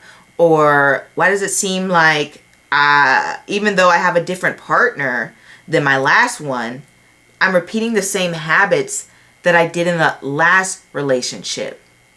Why does it feel as though that I am constantly with people who aren't providing me the emotional fulfillment that I want. Maybe they don't have the sense of stability that you want. Maybe there is a sense of like, oh my goodness, I always attract cheaters or something like that. Or I always deal with these weird power struggles. But either way, the devil is a very imbalanced card. And it doesn't have to necessarily even be relationships. It can be with dating as well. Dating, it gets a little bit different only because it depends on where you're at. Like if you are someone who's like single and maybe you're thinking about dating, but you haven't quite made those steps yet, the devil card can represent some anxiety. It can represent that you're feeling as though you might be powerless to meet someone that you can actually connect with. And you think that, oh my God, I know I'm starting again, but I know I'm just going to meet a bunch of, people who don't fit what I'm looking for. Like they're just not going to be the right fit. I already know that it's not going to work out. Like very sort of negative mindset that no matter what I do, I'm just going to end up with someone who's not going to be the right one for me. That's very devil card energy because you're putting in you're chaining in yourself to a reality that doesn't need to exist. And then also it can represent, because you see on this card, they're holding up Regina George and it's almost like they're praising her, even though in reality, she doesn't have any real power. They're choosing that. They're choosing that reality. They're choosing to praise her. They're choosing to worship her, etc. Sometimes this can feel like a sense of a lack of confidence in the area of dating. Maybe you feel confident at work, in your goals, but then when it comes to dating, you get very insecure and you're just like, oh my gosh, this guy or woman is so much better than me and they could do so much better and I feel so insecure standing next to them. I don't think I look as good, or I'm not as accomplished, or they seem so smart. And it's like this insecurity eating you alive. The devil card can represent that. And then worst case scenario, this month you attract someone who doesn't have the best intentions, or as I said, people who are trying to control you, and that could be friends, family, because this pile deals with people you love. And when we see the devil card there, when we see the devil card when it comes to family, it shows that there's some very unhealthy dynamics going on there. Whether that's cycles of manipulation, of guilt, of failure to acknowledge people's emotions, poor communication. Sometimes families just don't say anything. I remember one time I was talking to someone and they told me, oh, our family never fights. Well, if you never fight, then people are just holding on to their feelings and holding on to resentment. It's not like if you never fight, that everything is absolutely dandy and everything's okay. It just means that those feelings go unacknowledged and they go unspoken. Because let's be real, we're all people, right? We all get annoyed. We all get a little bit irritated, even if we're not like at the point where we're raging mad. We just like, oh man, if you live in the same household as someone, they get on your nerves, right? That it is what it is. You get on their nerves, they get on your nerves. Like it goes both ways. And sometimes there's little like tiffs, maybe like, oh, could you remember to put the milk back? Can you please close the cabinets? Like, like even just like a little thing like that, right? So that could be a family dynamic or a friendship dynamic or whatever the case may be, or in your relationship. Sometimes it can represent codependency, and it can feel like relationships are transactional. Like you might have a family member or a friend who only reaches out when they need money or they need something from you. And you're like, what is this? Like, this doesn't feel like the relationship that I'm looking for. And it just feels transactional to you. Now, from their side, they're like, oh, well, I'm just in need and you're my family member and I'm depending on you. But if you keep giving in, right, then it becomes a cycle of enabling dependency, right? And so you're enabling bad habits. But these are the things that come up. Like I said, it's a lot of things, but I'm trying to keep these piles shorter, so I'm going to have to move on. In the positive light, the devil can actually represent having a ball, You know, I'm not gonna lie, like I am not gonna lie. I've definitely got the devil card to represent, oh, this is about to be a good time. This is about to be so fun. I've gotten it for like comedy shows. I've gotten it for events. And there was like nothing toxic going on. It was just like comedy. It was like entertainment. It was fun. It was just a good time. So sometimes the devil card just represents, hey, you know, I'm just enjoying myself. Like, I'm just having a good time. I'm laughing. I'm cackling away. Like, I'm not really doing anything productive towards society. I'm just enjoying myself. I'm selfishly thinking about myself right now and my needs, and I just want to have a good time. And so sometimes that can be the positive side of the devil card. If you are ever looking for a positive side of the devil card, it's just saying, I'm going to just selfishly take care of my needs and be happy. And, you know, if you guys need me, sorry, I'm not available this weekend. My phone is switched off. I'm going to enjoy my life. So it's that type of vibe. Three of Swords, you know, this is the After Tarot deck. And so the swords are coming out of the heart. And this can represent a healing period, which we all know when it comes to the Three of Swords.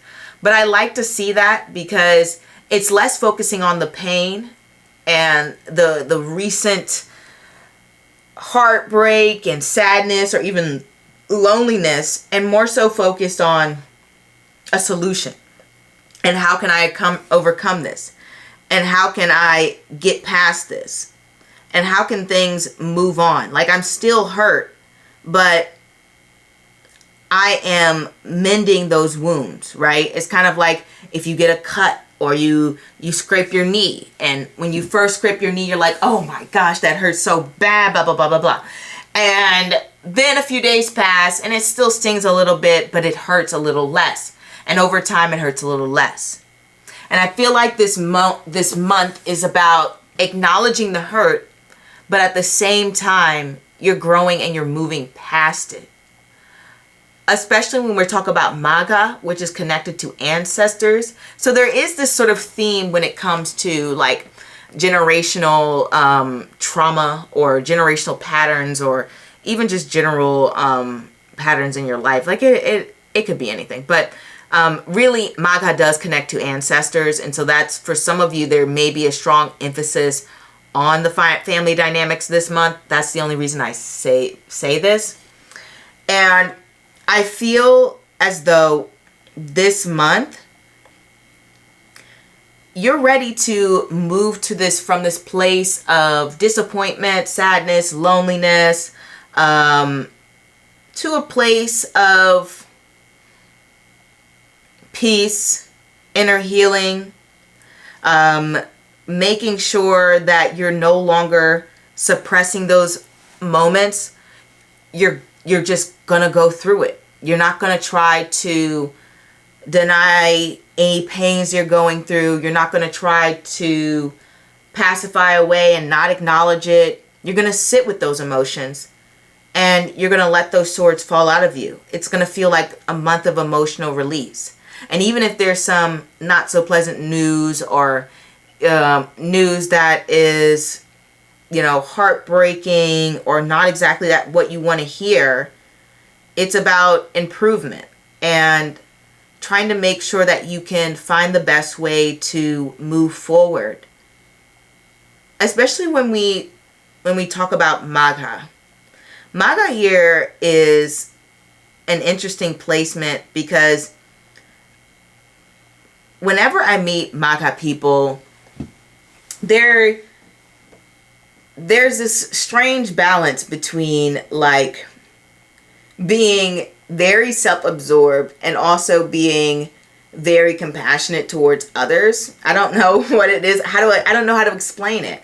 I wish I could. Like, it's more like they'll do a lot of things. Like, they might give a lot of money and time to charity, but within their personal life, it's as if they seem to be only pushing forward their goals.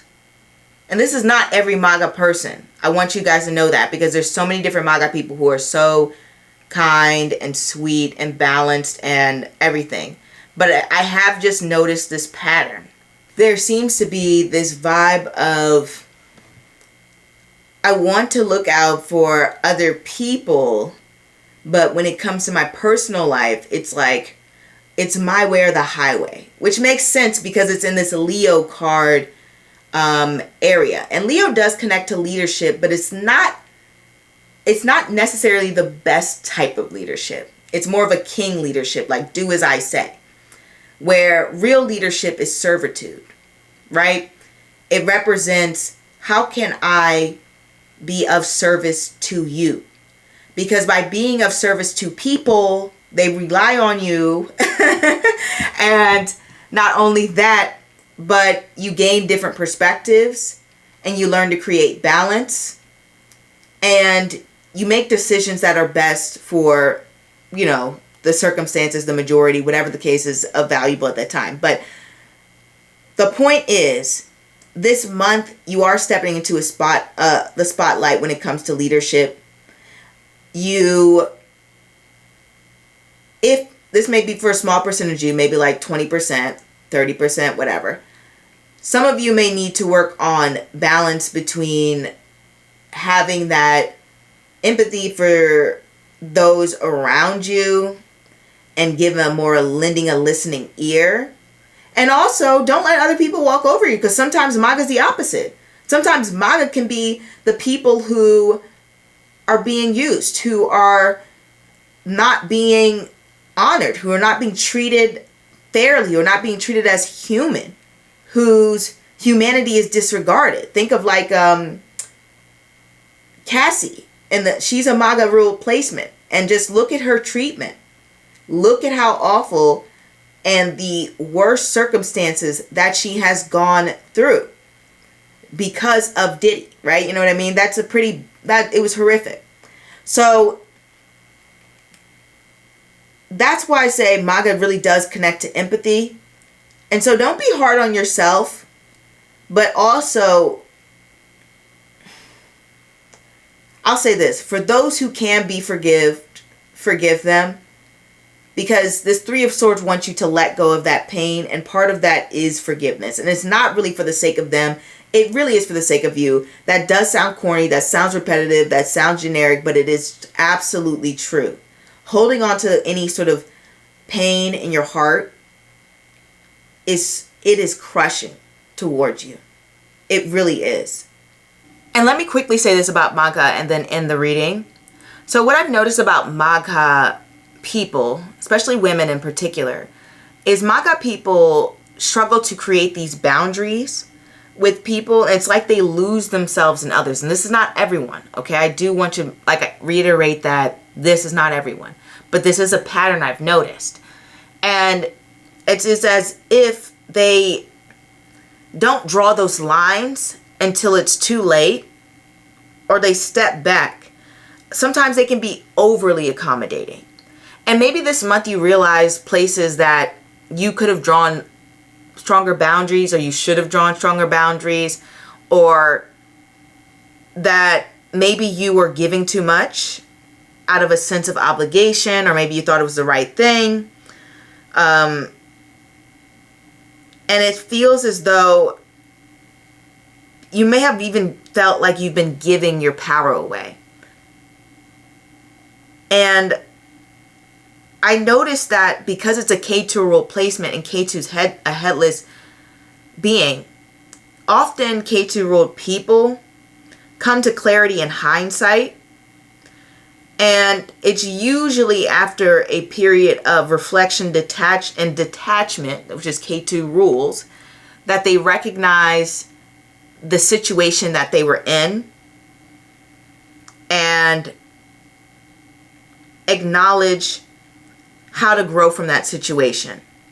And so I feel like this month is almost like stepping into that realization, stepping into that moment where you're like, oh, wait a minute. I've been allowing certain things to go on that haven't been beneficial to me. You know, I feel as though maybe it's time to stop allowing this sense of this victimhood and step into a place of accountability. It can be that with that Three of Swords here. And not to say that like everything's your fault, because sometimes when people hear accountability, they're like, oh no, you know, you're just saying blaming everything on me. No, I'm talking about the things that you can control, not every little thing. We can't control everything. And so that is what I want to say about this placement. But there is a sense of being respected by others this month, at least in the work environment or in the public. Now, your private life may be a little bit different, but I do want to say that. And MAGA can represent, I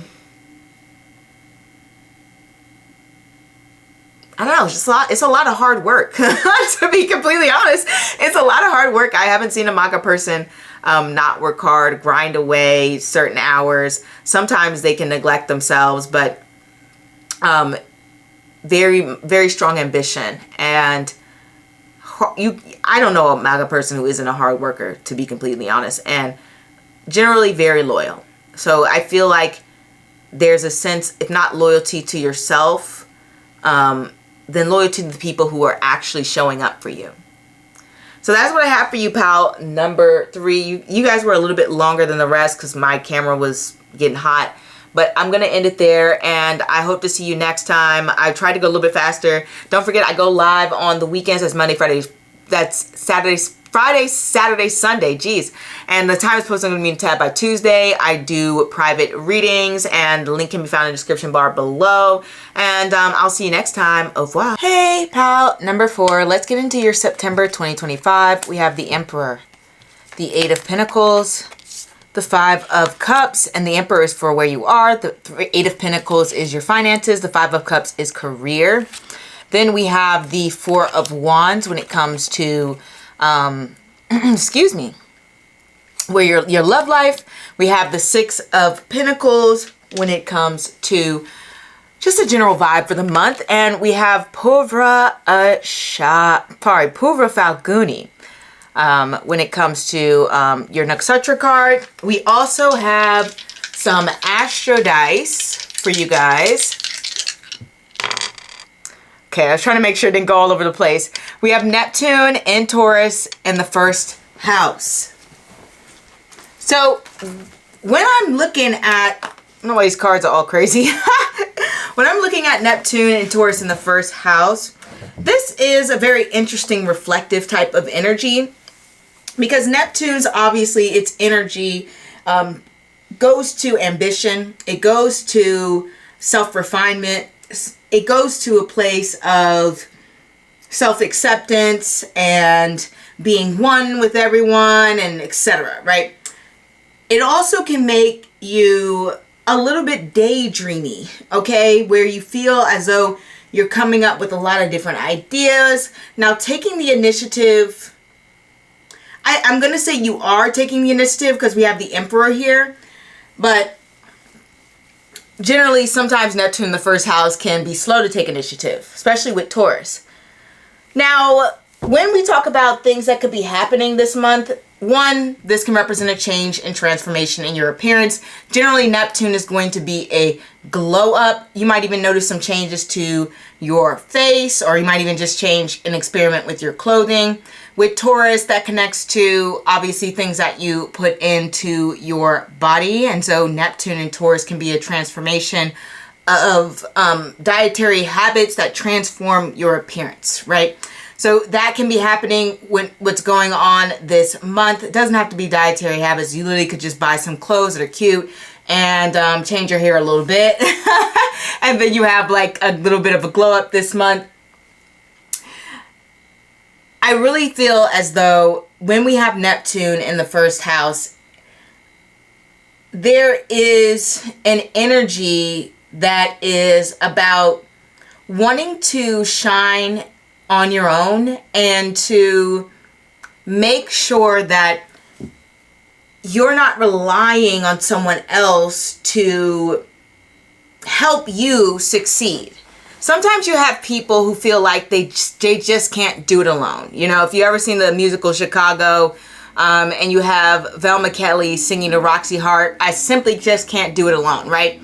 But this month, it feels as though you're like, no, I think I can. I think that I can accomplish anything that I set my mind out there to do, and I can do it well. And whether that is delusional or not, you know, that's yet to be seen. But I really feel as though you're believing that this month. You're like, I can actually make these dreams a reality. I can make whatever is in my head, whatever desire I'm feeling, into a reality. And that might even be some of your experiences that you're having this month. Neptune in the first house definitely can give some experiences where you even feel a little bit disengaged, just a bit from the world around you. And what I mean by that is you may feel like the circumstances around you aren't as emotionally or mentally stimulating, which is no surprise when we have this Five of Cups here.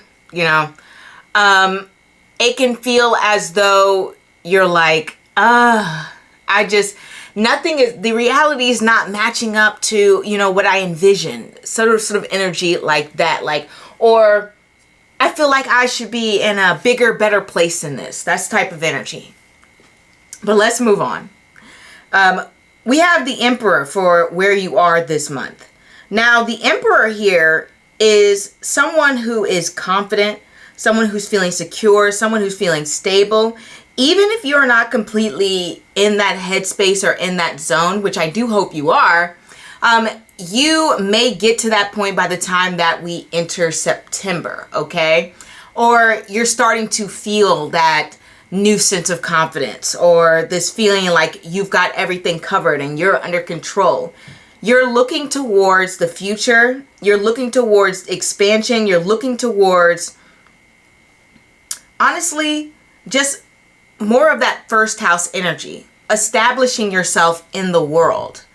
You know, really making sure that you make your mark however you want to make your mark, or even just like I said, fulfill your wishes, fulfill your goals. Similar to what I was saying with that Neptune in the first house energy, just as the Emperor connects to Mars, which is the ruler of the first house naturally. It's all about you this month. I feel as though one thing that I note about the Emperor is that you can be very headstrong. Like, this card does not let anyone or anything stand in your way. Sometimes I get the Emperor to represent arguments because the Emperor can refuse to see other people's points of view sometimes, or there's a little bit of ego there. So hopefully that's not the case with you. But, you know, that can be happening for maybe, like, you know, 15% of you or something like that. But ultimately, you're restructuring your life. You are in this place where you're taking charge. I don't know how else to say this. I feel as though like,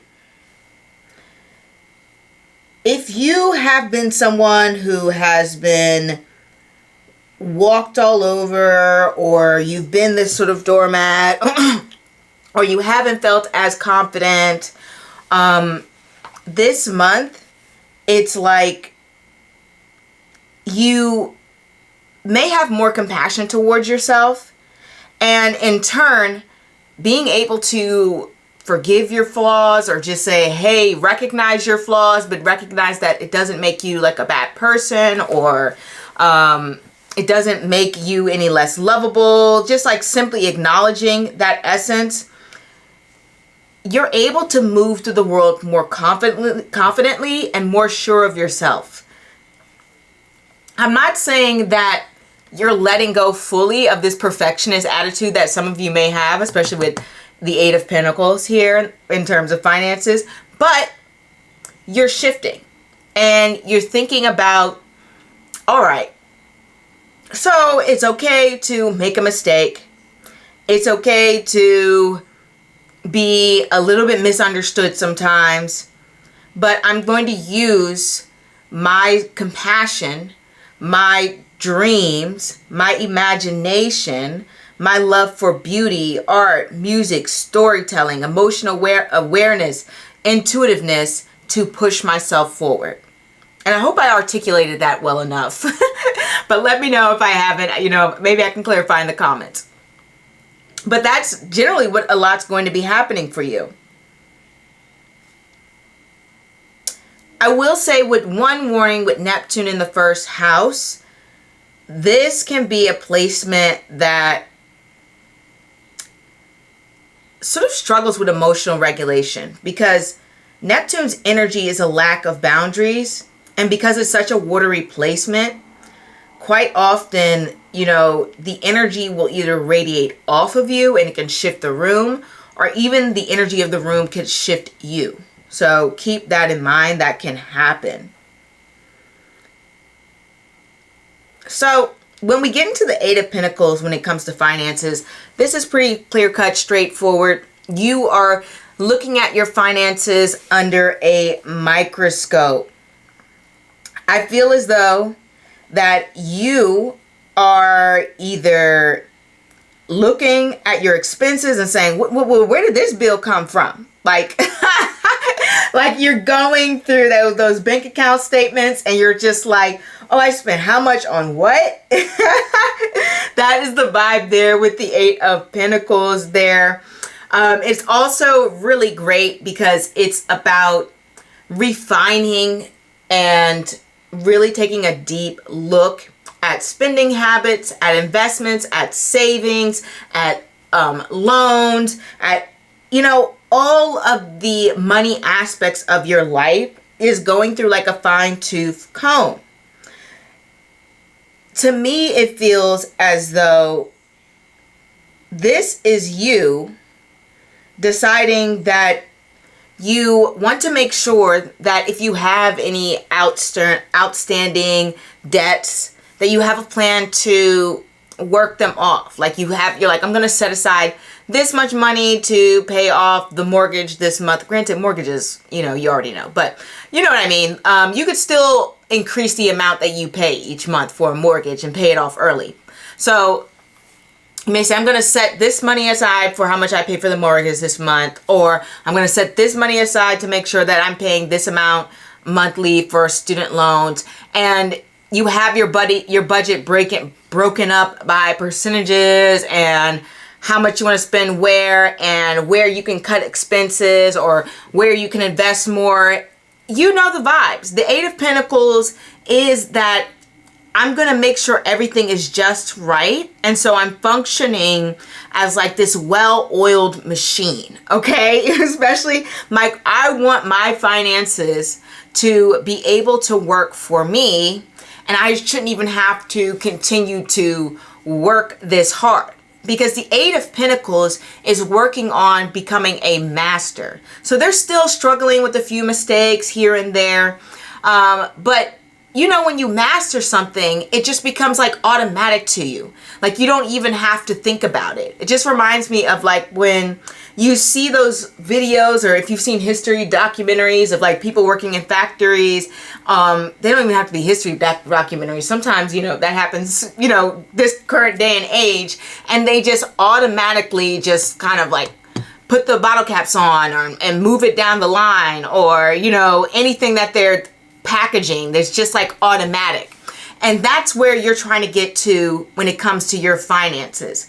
Like it just feels automatic to have this paid off, or you literally just set up your accounts for some automatic payments this month. But ultimately, you're just doing your financial habits automatically, whatever these are. And these are good habits that you're building. They're great ones. It's absolutely wonderful. Ultimately, if you're not seeing financial improvements this month, you will over time, because you're spending so much time and effort on it. This is all about gradual improvement from all of your work. It just reminds me of this saying that, gosh, I'm trying to remember which person said this. If I can remember his name, that would be wonderful. But it was a millionaire and a multimillionaire. And he said, becoming a millionaire isn't hard. It's just slow. And that's this Eight of Pentacles energy. It's like building this long-term stability for yourself is not going to be hard for you. You're the emperor here. But it is going to take some effort. It is going to take some refinement. It is going to take some adjustments. And you're getting to this place where you're bringing in more opportunities for you, for abundance, for wealth, for even just a rise in self-esteem, okay? And feeling even more confident within yourself. For some of you, this can represent like earning money through a skill. This can also represent, like I already mentioned, incremental growth. Sometimes when it comes to what you're spending your money on, educational pursuits, crafts, hobbies, trying to think, Eight of Pentacles. I don't know. Eight of Pentacles is not necessarily like a funsy card. You know what I mean? Whatever you're spending your money on is probably the most this month. I want to say for the majority of the month, like most of your expenses is going to have some sort of practical use, or at least the major ones. This can also represent side income coming in and having more opportunities for that, or even just like that's going to become a big part of your theme this month. There is more focus and more discipline within your work, and it feels as if like your hard work is paying off, and the things that you're doing are paying off. I think that also, because I've seen the Eight of Pentacles of finance before, this can represent having support within your finances. Whether that is, oh, I have a spouse supporting me, I have a girlfriend, boyfriend supporting me, I have family supporting me, I have student loans for supporting me, or home loans supporting me, or whatever loans. There's so many different types of loans. I have credit cards that support me, like whatever. But it does show support. You know, the Eight of Pentacles is that card of I am being supported by something financially. You know, this is generally not something that is, I did everything myself. They're not in the place to do so, you know, okay? I just want to say that.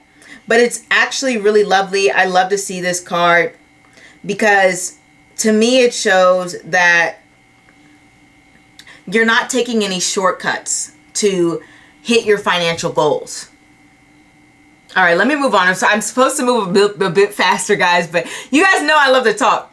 But I do want to say one more thing. The confidence is even building this month. It's like you're becoming more sure of yourself.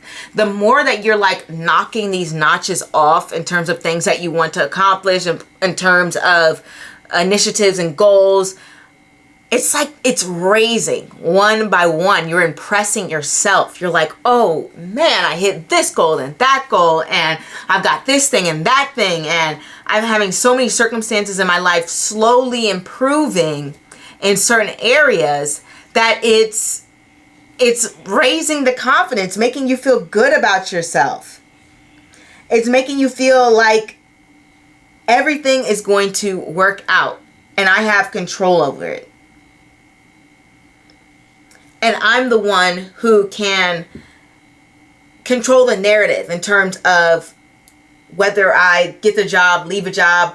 I'm building skill sets that will bring me financial abundance, or I'm building patterns or habits that will help me to sustain confidence long term. Whether that be changing your way of thinking, or maybe you're not associating with certain people who have negative presence, or maybe you are just changing the way that you live your life and your routine so you feel better about yourself. The Eight of Pentacles can do that. You're like, oh man, I used to go running, 30 minutes a day, at least, 3 times a week, right? And so because you haven't been doing that lately, you're like, oh, my confidence has suffered. But now with this Eight of Pentacles, this will be like, okay, I'm actually going to start doing that again. And it's less so about how you look and more so how you feel. And you're creating that habit and it's making you feel better about yourself. So that's what I want to say. These are just examples, guys, by the way. It can be totally different, but the whole point is the confidence improves and you're making strides in the finances.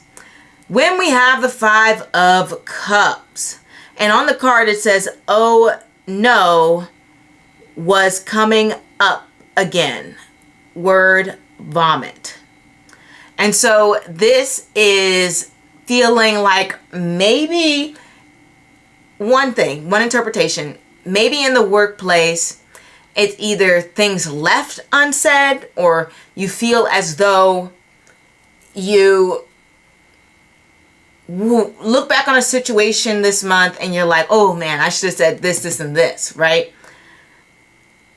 Or quite the opposite, where it's like, oh, I wish I hadn't have said this, this, and this. And that's the first thing that comes to mind when I look at this card. It's like a moment from the scene Mean Girls where Katie has her crush. They're in that somebody's room. I can't remember whose room it was. And instead of like, confessing her feelings or having this romantic moment, she throws up, right? And it can feel like this month. It can feel like maybe there were some missed opportunities at work to say certain things, do certain projects, implement certain ideas, do certain things a certain way. Like maybe there was an assignment that you had and you did it one way, but then someone comes up and says, oh, it probably would have been better if you did X, Y, and Z. And you're like, oh, I never even thought of that, right? So that can be kind of like the moment there too, where you're looking back on decisions that you may have made and you feel like, dang, I wish I hadn't done that or something like that.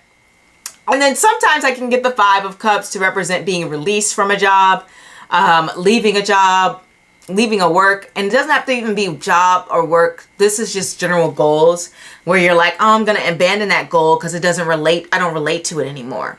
I don't care about it anymore. You get to this Eight of Pentacles because these cards connect to each other. And the Eight of Pentacles is such a perfectionist, and you might be bringing that into the work environment. And then you get to the point where you're just like, actually, I don't really care too much about all of that. I'm tired of this. Or quite the opposite, where you're feeling like you're constantly nitpicking something and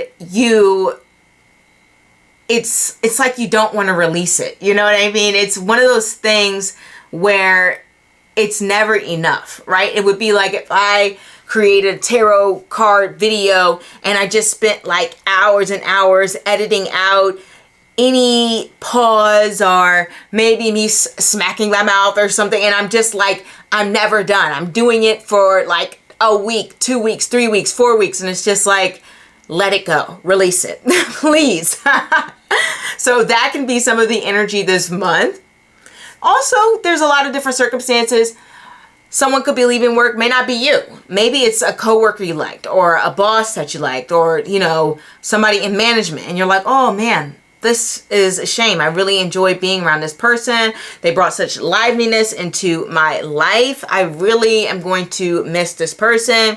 Maybe it's certain procedures and policies are shifting and changing. You're just like, oh, wow. Things are switching up here. Things are switching up. I remember was it last month or the month before last? I got the Five of Cups, but in terms of love. And, I'm personally single, so it wasn't a sense of like, oh no, I'm sad and brokenhearted. But I had to implement some changes to my channel that it was hard for me to reconcile with myself because I have my own distinct ideas of what I would like. But at some point you got to recognize, oh, that's not working for me. I've got to change even if I don't want to.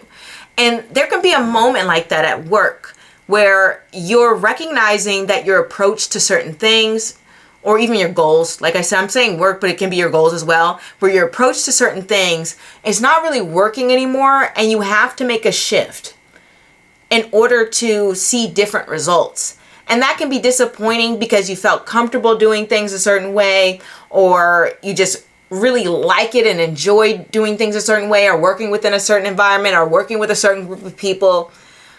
But that has to change. And it's hard to make that shift. It's hard to make that transition. You're disappointed. But it happens. And it's progress. But let's keep moving. We have the Four of Wands. So you guys know on my channel, when I see these wands following these cups, or cups following these wands, you got to reverse them. Wands and cups, there's a little friction there. So when we have this Four of Wands reverse, this is honestly a card of generally you're going to be celebrating yourself this month. You're going to be giving yourself a pat on the back. You're going to be the one who is saying, wow, I've done such a great job. It reminds me almost of the Six of Wands reverse in a way. But I suppose the difference is the Four of Wands, they haven't necessarily accomplished anything. I'm going to be honest, like when I get the Four of Wands, it's not necessarily like, oh, I've put in work and I've gotten this thing. It's more so like, I just want to celebrate myself and feel good about where I'm at, you know, or just maybe take the time to relax, or let's just take a time to have a holiday. Like it's less about I've actually done something, you know, that is monumental and profound, and I beat the competition and da-da-da-da. It's just like I want to celebrate something that's good. Like that feels good. Like so that is like the energy. Like it feels good to me. I want to celebrate it. It could be, you know, I'm making up a holiday for myself. I'm gonna say it's National Brandi Day, and I'm just gonna celebrate me just cause. Like that's the vibes of the Four of Wands, and especially the Four of Wands reverse, right? That's that energy. I feel as though when I see this Four of Wands reverse, when it comes to like love, family dynamics, things along the lines of that, it's almost as if things feel shaky.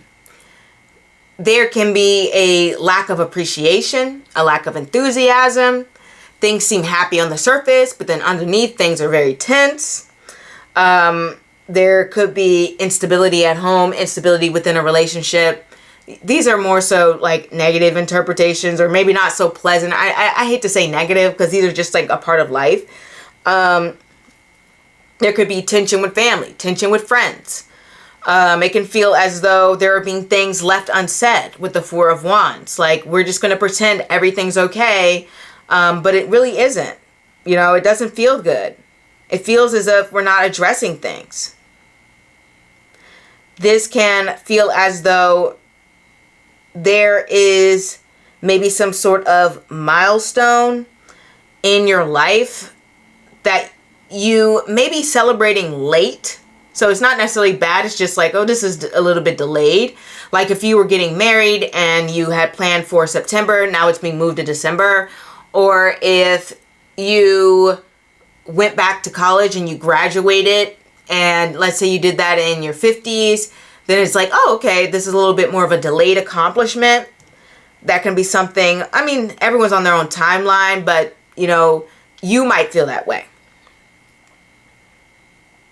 This can also represent, you know, even a sense of, gosh, what's the word I want to say?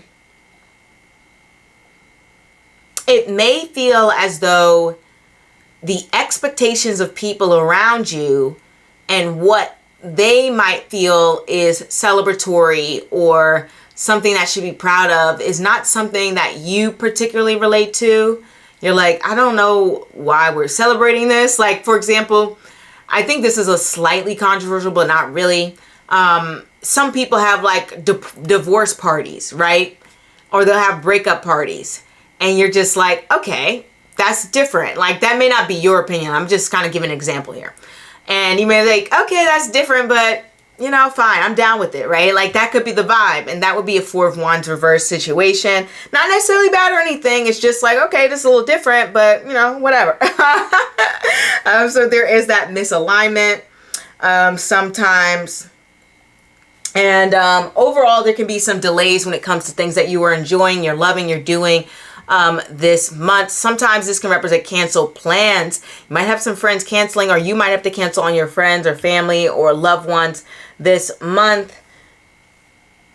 So that can be going on. You may even feel as though your partner may not be celebrating you as much as they should. It may just feel like you guys are out of alignment, out of sync, out of, I don't know, essence.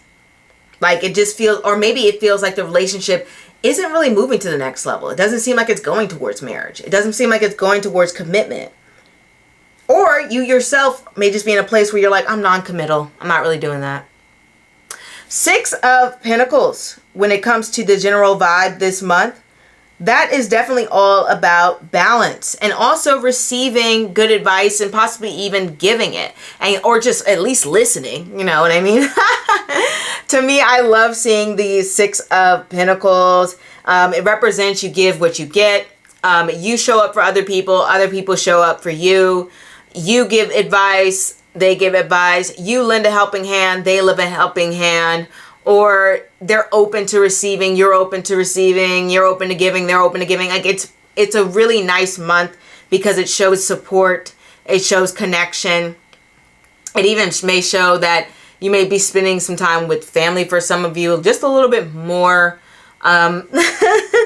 That can be the case. Also, I want to say 4 of Wands reverse can represent you celebrating other people. So instead of them celebrating you. There we go.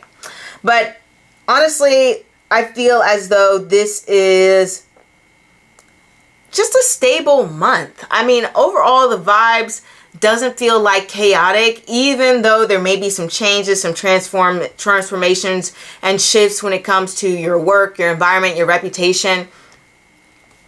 It doesn't matter. Like, you are very level-headed this month. You're making great choices. You're feeling as though you are being independent, but you're also allowing others to help you. You are feeling generous. Other people are generous towards you. I really like this placement. I really, really like it. I think what we have here is a great spread, and I should tell you that this is on the After Tarot deck. And so on the After Tarot deck, you know, you can see that there is, I'm holding it to myself, I don't know. This is how you can tell I'm tired, guys. On the After Tarot deck, you can see that they're giving to another person. And because this is next to the 4 of Wands reverse, you might be giving just slightly more than you're receiving this month, but that's good because it means that you have more to give. And we have Purva Falguni, one of a Venusian ruled placements, and it is in the Vedic sign of Leo. And you can even see on the card, it says generosity. Didn't even have to tell you about that. You know, like you guys knew. You already knew the deal. You already knew the deal. But when we have it as a 6 of Pentacles, I'm not going to say everyone will be grateful just because it's next to that 4 of Wands. Some people may not. But for the most part, majority of the people will be grateful. I feel as though your charisma shining, you are making moves in the right directions, you're making connections. Purva Falguni is definitely a placement that will make solid connections with people who can up-level them in some way, if that's what you're looking for. It's also really great when it comes to relationships, when it comes to creativity, if you're looking to express yourself in a creative manner. I've noticed with Purva Falguni people, one, they do emphasize the creativity, but they also exercise building the life that they want to live. So the work ethic is generally on 10, like it is with a lot of Venusian placements. Think of like Beyonce, right? Very, very Purva Falguni person. Does a good balance of being somebody who's extremely extroverted, but at the same time, she's also very private. There's that balance in between. And I feel as though that's a lot of you this month. Like you may be some parts of your life extremely extroverted, very out there, and then other parts very, very private. You know, like I'm keeping this to myself this month. I feel as though with this placement in particular, this can also show that there is a desire towards relationships, as there always is when we have the Venusian ruled placements. They connect so heavily to devotion that you may even be feeling as though when it comes to love, your devotions, your times, your efforts aren't amounting to what you should be receiving out of it, just in the love aspect. But I think, or like the appreciation is not being shown. But I feel as though, how do I explain this? I feel as though this is just a growing opportunity where when it comes to love this month, there's some themes having to do with ensuring that you create more balance in this area, if that's what you're looking for. Purva Falguni is definitely a placement that is very beautiful. So once again, we're emphasizing the appearance and up-leveling that. It's also about protecting your peace and focusing on creating a stable life that isn't going to be shaken up by any and every little thing.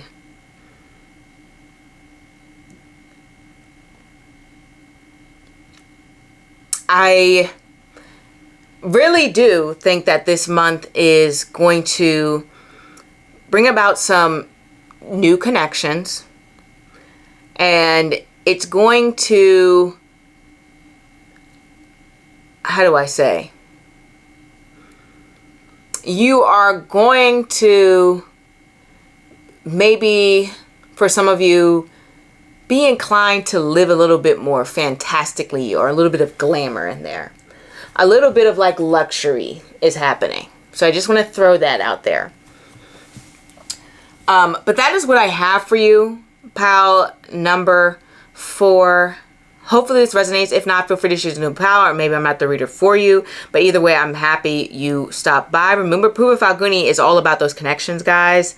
It is known as the front legs of the marital bed. So it does connect to desirability. And so even your passions might be hard this month, or maybe you're even thinking just literally about marriage a lot. But let me end this. I'm supposed to make these shorter. So I will see you guys next time, and au revoir. Hey pal, number 5, last but not least, let's get on to your month, September 2025. We have the 7 of Swords representing where you currently are. We have the 2 of Swords representing finances. We have the Tower representing career, work, reputation. We have the High Priestess connecting to love life or just things that you love to do. And we have the 7 of Cups as an overall vibe for this month. And this is on the After Tarot deck. So they've chosen something. And so let's get into our Astro dice. We have the 3rd house, Venus, Cancer. So Venus in 3rd house in Cancer. And we also have our Nakshatra card, Ashleisha. All right, let's get into this. So Venus in Cancer in the 3rd house. This is actually interesting because I've noticed Venus in the 3rd house can bring a lot of surprises when it comes to relationships and communication. So definitely can represent an opportunity, or it can be sort of like a Tower moment, like a really shocking moment that is in there when it comes to anything regarding finances, anything regarding any sort of like stability or personal relationships in your life, because Venus represents these things. Okay, sorry, my camera cut off. Ran out of space, guys. So it is the Ace from the 8th house, which means it is like a higher version of it. So it's a lot of different surprises going on there. And a positive thing when it's 8 from the 8th house, this can also represent, you know, surprises when it comes to like finances, because the 8th house can represent shared income or income having to do with unearned income, essentially, whether that is royalties, whether that is inheritances, or even a tax rebate or something along the lines of that. That would be something that this could also relate to. So there may be some events going on in your life surrounding those areas that may take you by surprise or may be a prominent theme in this month. Venus actually does quite well in Cancer. Venus is all about trying to ensure that you are at mental peace. So when you have the third house transit, the third house rules your mind. And when Venus comes there, it wants to bring about changes and transformation when it comes to peace of mind, when it comes to thinking happy thoughts, essentially, which seems to be a theme for this month. It's trying to ensure that you are implementing more happiness in your life. The third house is also the house of efforts. And so when Venus comes into that house, it's like I'm making efforts towards happiness. I'm making efforts towards peace and comfortability and emotional stability and to creating a peaceful home life, family life situation. These are all of the things that it can represent. Currently, right now, Venus is in Cancer in the sky as I am filming this. And some shifts that I have noticed is, well, one, a lot of people are just going on vacation right now. And that just might be my anecdotal experiences, but I just noticed that vibe. And then I see a more so creative vision in the air right now where people are like, I want to make sure I'm fulfilling my personal desires. Like I said, this could be anecdotal, but I've just seen that. I've seen people come out with projects and documentaries and considering writing and, saying, oh, I want to, try to learn a different language. Like it's doing things that put you in a state of mental happiness and at peace. So generally having some sort of hobbies, which third house does rule skills, especially in your case, is going to do that. And then Venus in Cancer naturally loves to do that. So when we have the Seven of Swords here as to where you are this month, as you're starting out, where you currently are, your energies, and maybe even some of the energy as you move through the month. One, I mainly get the Seven of Swords to represent strategy. And especially when it's talking about the individual or the person I'm reading the cards for. It's like I am taking a strategic approach to accomplishing my goals. Work smarter, not harder, right? And I remember getting the Seven of Swords either 2 weeks ago or a week or so ago. And for me, it just represented spending a lot of time to myself contemplating literally my next steps. And I don't mean technically far in future. I was thinking more so short-term goals. And that aligns with the Seven of Swords. It's a very short-sighted card because the Seven of Swords on the card, they're sneaking away, they're stealing some swords. These are not their swords. And they're not thinking about the long run or the consequences of their actions or, getting caught or anything. They're just thinking, I need to get what I want right now, right? That's the kind of energy of the Seven of Swords. And so you might be thinking about your immediate goals or your short-term goals in the next couple of months. So that can be aligned with your way of thinking. For some of you, maybe 20% of you, this could be a moment where you are avoiding taking accountability for something that you might have done wrong. Or additionally, this can represent just avoiding a situation and sort of burying it, like not wanting to go at it head on. That's something that can be within a possibility for this Seven of Swords energy. And then the last percentage of you, maybe this is 40%, you might just be like, I'm at a place where I just need time for myself, especially since we have this High Priestess energy going on here. And Venus in Capricorn can represent a little bit of homebody energy, but not necessarily all the time. Not all the time. I just want to throw that out there. When we have the Two of Swords as it's going into your finances, I love that we see these two sword cards together, because normally when we see two swords cards, the cards are emphasizing it. They're like connecting it. And I should also say Ashleisha is connected to that sword energy as well, because it's ruled by Mercury. And Mercury is associated with the sign of Gemini, which is a sword card energy, right? So there's that. But to me, it just kind of shows that you're making a lot of different decisions when it comes to your finances. You know, that Two of Swords card is that card of contemplation, of trying to follow your intuition, of trying to make a decision on what path to go. It is a fork in the road moment, especially when it comes to your finances. Maybe you want to make some changes and some transformations. Maybe you want to make more money. Maybe you're trying to figure out where to invest in. Maybe you're just trying to recreate or even just create a budget. This can also be like, how do I want to pay off debt? What is my plan? There's a lot of decisions to be made this month when it comes to the financial structures in your life. And it really is showing that you're trying to do your best to make wise decisions. Perhaps you have been getting a lot of different financial advice, and in this day and age, there's like a billion different financial gurus on the internet. Some of them good, some of them not so great. And maybe you're just trying to filter through all of the noise. Maybe you even have people directly in your life communicating about finances, which wouldn't be a surprise because we have that Venus in the third house, which can be communications about finances. I will say with the Two of Swords, finances tend to be more stagnant, right? Because the swords aren't really going anywhere. They're still in the planning stages. And so this month, I wouldn't expect to have a huge raise in income. Like I said, there still may be some surprises in that area. But with the Two of Swords there's not going to be this big windfall of money and change. There might be a surprise moment, but for the most part, it's not going to make or break you right now. And when I mean make or break you, I mean like, oh my gosh, my landlord just raised my rent by $500. And if I don't pay it by the end of the month, I'm homeless. Like, right? Because that's like a make or break situation. This is more so like, okay, maybe this sort of financial thing happened or some unexpected expense. And I really don't like that, but I can strategize and I can work with it. That's the type of energy this is.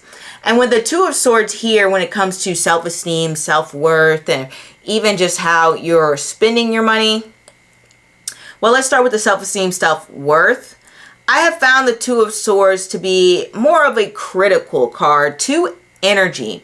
I've noticed relates a lot to diet. Not sure why, but I've just seen two energy, especially if you're in like a 2-year. There's a lot of focus on what you eat, what you consume, what you put into your body.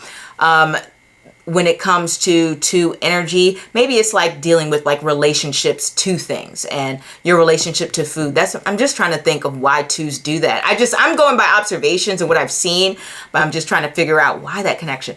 But Two of Swords energy is maybe even thinking about your connection or your relationship to the things that you put in your mouth, whether that is gum, whether that is nicotine, whether that is, you're vaping something, whether that is juice, whether that is fried chicken, whether that is a salad. It doesn't matter. You're thinking about your relationship to the things that you put into your body, into your mouth, that you ingest, that you consume.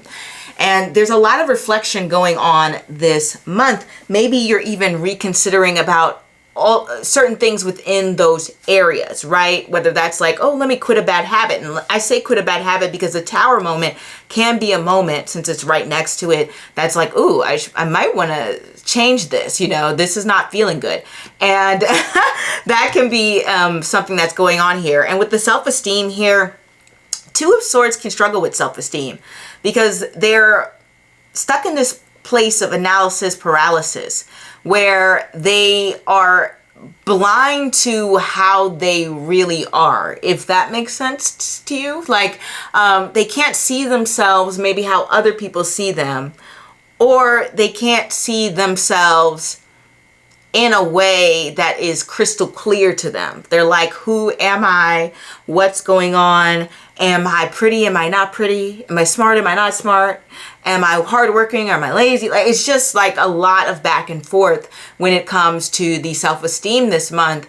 And you really have to evaluate your self-worth. And that makes total sense with Venus in the third house, especially with Cancer. There's that fluctuation of feeling, and thinking and contemplating about your self-worth, and even just certain things that you value, or how you've been spending your time, your efforts, your energy, all of that jazz. And this can also relate to family. And so it may even feel like there's not a lot of strong communication with family this month. Maybe even a little bit of like we're at odds when it comes to certain things. That can happen. Let me move on. So we have the Tower here when it comes to career. Definitely a lot of shock.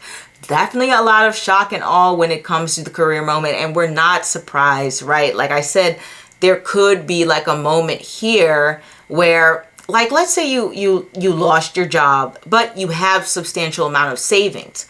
And so that can give this sort of like Two of Swords. All right, I need to plan, but it's not totally immediately right now. Like, I don't need to find a job this actual second, versus, a situation where you might be living paycheck to paycheck without any savings, and then you would definitely need a job this second. So I do want to put that out there when it comes to the Tower moment. That is like the truth coming out on this card. This is the Mean Girls Tarot. We have Gretchen falling from the sky, calling from the Tower.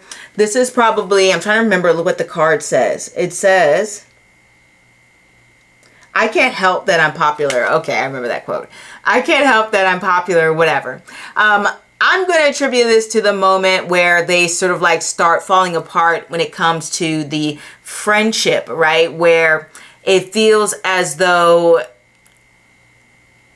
Gretchen is losing her title as like second place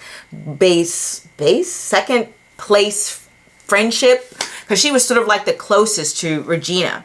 And I feel like there may be this moment when it comes to your career that it's feeling as though your position that you had, maybe even some respect that you thought you had, or a sense of comfortability or safety net that you thought you had, is shaken up. That reality is turning out not to be as true as you thought. Or maybe even like if you had some friends, work friends who you thought you were cool with, you hear some gossip or something coming your way.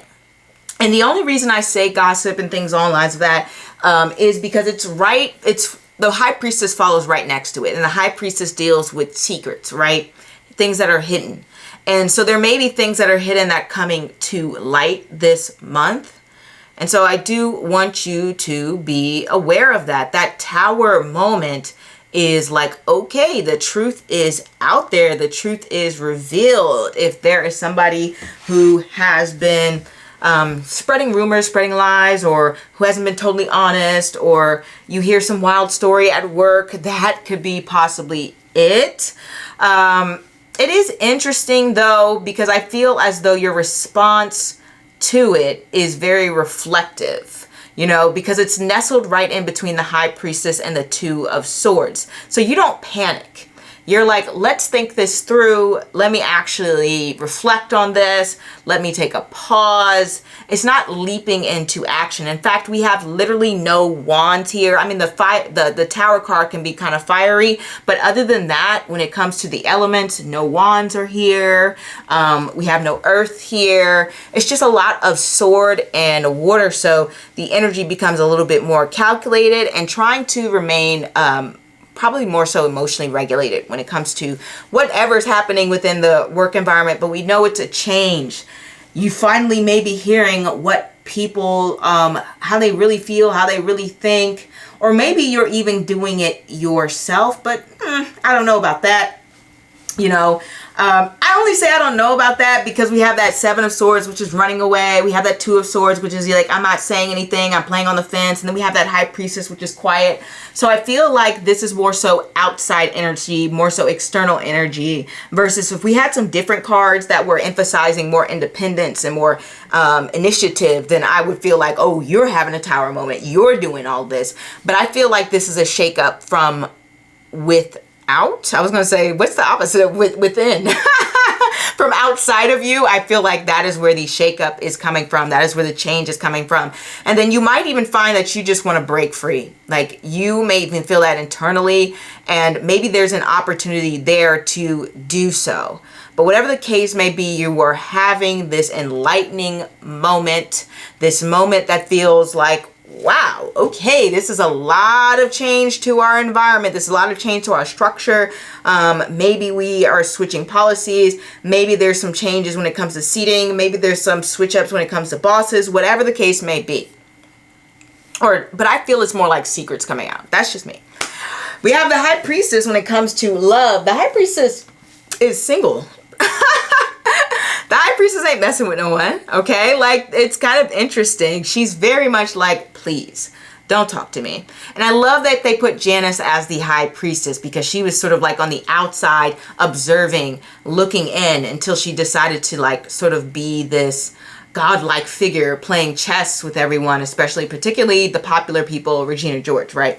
And so I feel as though this month when it comes to love, if you are single, you're still on the outside looking in, but you might be providing advice to friends, quite possibly, but you're not saying too much. I'm going to be honest. This is more so, you know, I see what's going on here. It's a little messy, but you know, I don't want to be totally involved because I know that that can end in disaster. And so it's really just pulling away from that energy here. Also, I really feel as though when we have this High Priestess energy, it can also be about keeping your relationship private. For those of you who already are in a relationship, this is like, I'm not telling everyone my business. I'm gonna keep this a little bit more secret. I'm keeping it a little bit more hidden. I'm gonna cherish it. And you might even find like, hey, I'm just like really taking a deeper look at my relationship, my partner, getting to know each other more on a spiritual level. And then also we have the High Priestess for things that you might like to do for fun. And this could be anything like me. Like this would be a High Priestess type of hobby, right? Like I'm studying the tarot, astrology, the occult mysteries. You might be doing that a lot more this month. And you're like, I love spending my time doing this. This is so fun. This is so educational. Also, because you have that Venus in the third house, and third house is skill set, and Venus is studying, education, Venus is a guru.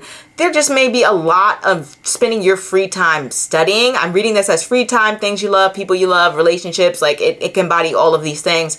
And I do want to say it may not apply to all areas, and that goes to all piles because they represent multiple things. So it might just be like one of these things is true for you, or maybe like one or two or three or four, whatever, maybe all of it. But whatever the case may be, it may not apply to all areas. Like you could be very, very private when it comes to your, you know, relationships, but telling the truth about your friends' what you think of your friends' relationships, you know what I mean? It could be a combination of energies. But I do want to say when it comes to things that you love, or doing things that you love, there may be a lot of deep studying, a lot of spiritualism. That's probably going on a lot this month. And then because we have the Seven of Swords and the High Priestess, this to me feels as though you are spending a lot of your free time to yourself, by yourself. You're like, I need my peace. I need my space this month. Like it's just very recharged energy. Like, please keep your distance a little bit. I just need to sit around and think about things. And I love that we have two cards that also connect to the intuition and the moon card here. So it really feels like a month in which you are allowing your intuitiveness to guide you and to lead you to the right decisions, and a lot of contemplation and thinking this month. High Priestess is definitely like, I need a moment to think. Like if we get like the Hangman, if we get the Hermit, if we get the High Priestess, they want to pause and think a little bit. These cards are all about that, okay? And I see that within you. So you're spending your free time doing a lot of contemplation, doing a lot of thinking, maybe some meditation, maybe some yoga. We do have this Ashleisha card here. It connects more sort of like Tantra, but that can be, you know, you could do some yoga Tantra, whatever. But that is more so like I'm spending my free time doing activities that are more peaceful, that are more calming. And you see how she's sitting down. She has her book. She's not running. She's not hitting the gym. She's not going hard. Like, this is more like mental energy. There's a lot of mental energy this month. We have the Seven of Cups, just for as an overall vibe from this month. And then I do want to talk a little bit about an Ashleisha as well. The Entwiner. Oh, wow. Ashleisha energy is something fierce. Boy, do they love to get their way. It's like they'll do anything to get it. Not them having killing on it. Okay, but I mean... But it is true, like there's a strong determination there. And so I feel as though this month you're trying to take a hold of what you want and making sure that it doesn't go away, that it's not some dream that slips away and is unstable and is not something you can hold on to. On this pile, on the Astro-Tarot deck, if you can see this, I'm making sure I'm looking at it right. If you can see this, at this pile, we have them grabbing the jewels. So they've made their choice. But the snake is also wrapped around their belt. And I also see the snake when it comes to Ashleisha. And if you know, like sort of like the spiritual occultist vibes to it, you always have like a snake or a dragon protecting like jewels, right? Something to do with, I'm guessing something to do with temptation and having to do with the, I guess temptation is the best word, the temptation of the pleasures of life. And the Seven of Cups always connects to temptation. And so it may feel as though this month you are grabbing a hold of things that deeply, deeply entice you, and you're trying to make sure you don't let it go. For some of you, this can be giving into tempting circumstances that may not be the best or beneficial towards you. We all do it. We all make choices that aren't always the best for us. But this month, you may do it a little bit more. Or on the positive side, this can represent, like I said, I'm taking a hold of my dreams and I'm not letting anything get in my way. I don't care what snake-like force tries to stop me. I'm trying to grab a hold of this and make it real and make it lasting. There can be that sense of energy coming from you this month. And it feels a little bit exciting because it's this new, fresh thing that's happening for you when it comes to the energy of this card. You're giving in to your desires. You're following your heart, your soul, your intuition. And like I said, you're like, I'm just going to go for it. I am not going to resist this. Maybe some of you, it's a secret love affair. Who knows? Like the cards, they tell a lot of tales, okay? I do want to say that, but it does show that you'll have plenty of options in terms of things that you would like to do this month. Anything to do with changes to the home. I only say that because Ashleisha connects to Cancer, and we have Cancer twice here, and we have the Moon connected to the High Priestess and the Two of Swords. So there's a lot of Moon Cancer-like energy. So I'm not really sure if you're making some changes to your home, or if you're just making it more comfortable for yourself, or if you're changing homes, or even this can just represent like I'm making sure that I'm doing things to make me mentally happy, which I mentioned before. That Seven of Cups is very interested in that short-term pleasure. But something about your energy is like, especially since it's the Seven of Cups on the Astro-Tarot deck, it's like, I want this to last forever. Now, will it? Who knows? But there's something that's happening this month that feels like that. Ashleisha, as I was talking about before, very determined energy. And I'd sense that determination coming from you this month in terms of events. This can be quite the upheaval. I see a lot of Mercurial ruled energy having to do with betrayals, but also having to do with making sure they take a hold of the material world. And even having to deal with identity, confidence. Ashleisha talks a lot about emotional intelligence. And so you could be a little bit more self-reflective when it comes to your behavior and understanding others this month. So there may be a raising of EQ that can be going on here. Asking a lot more questions when it comes to why. Focusing a lot more on the details. Trying to, even if you're, if you are someone who can be a little bit more stubborn, this, like I mentioned before, is like this month, I'm going to do anything to make sure I get what I want. Like, I don't care. That can be that for the energy of this card. And you can even see it called the clinging star. That is so true.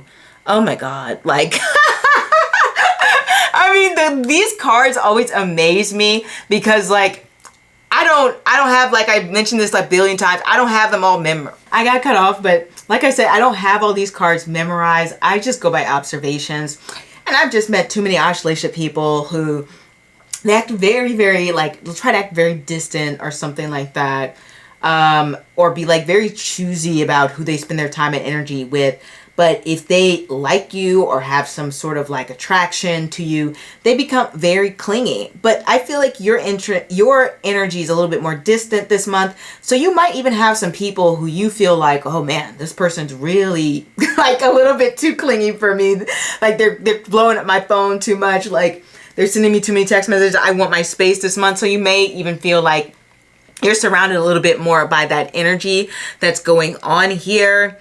This card is definitely very detail oriented and focused.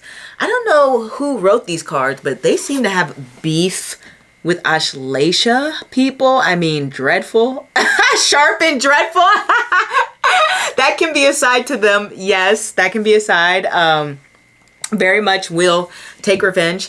And like, I feel as though this month, it's just like the energy is like, please don't bother me. And people may just, they just may be feeling like, you may feel like this person's just, they're just clinging to me. Like whatever, whoever it is or whatever it is, could be work, it may not even be a person, just maybe a circumstance. And you're just like, I went out of this circumstance. Okay. Like this month, I need my space. Positive things this can represent is, as I already mentioned, there could be like that growth in EQ. I've noticed there's a lot of themes around grieving when it comes to the mercurial nakshatra placements, which is one of the hardest things in life that we all have to deal with. And when it comes to this month, there may be some circumstances that you are grieving. Hopefully it's not a person or a thing, but more so like a circumstance you might be letting go of. And that is particularly important when it comes to this placement. I have noticed that there does seem to be some desire to at least expand outside of your territory for some quick trips, just for Ashleisha energy. They're not particularly known as world traveler cards, but they do enjoy a quick trip, like, and so I've seen that happen. They're not like, ooh, let me spend 30 days in China. I've seen them more so, like I said, it's just like, oh, I'm going to Cali.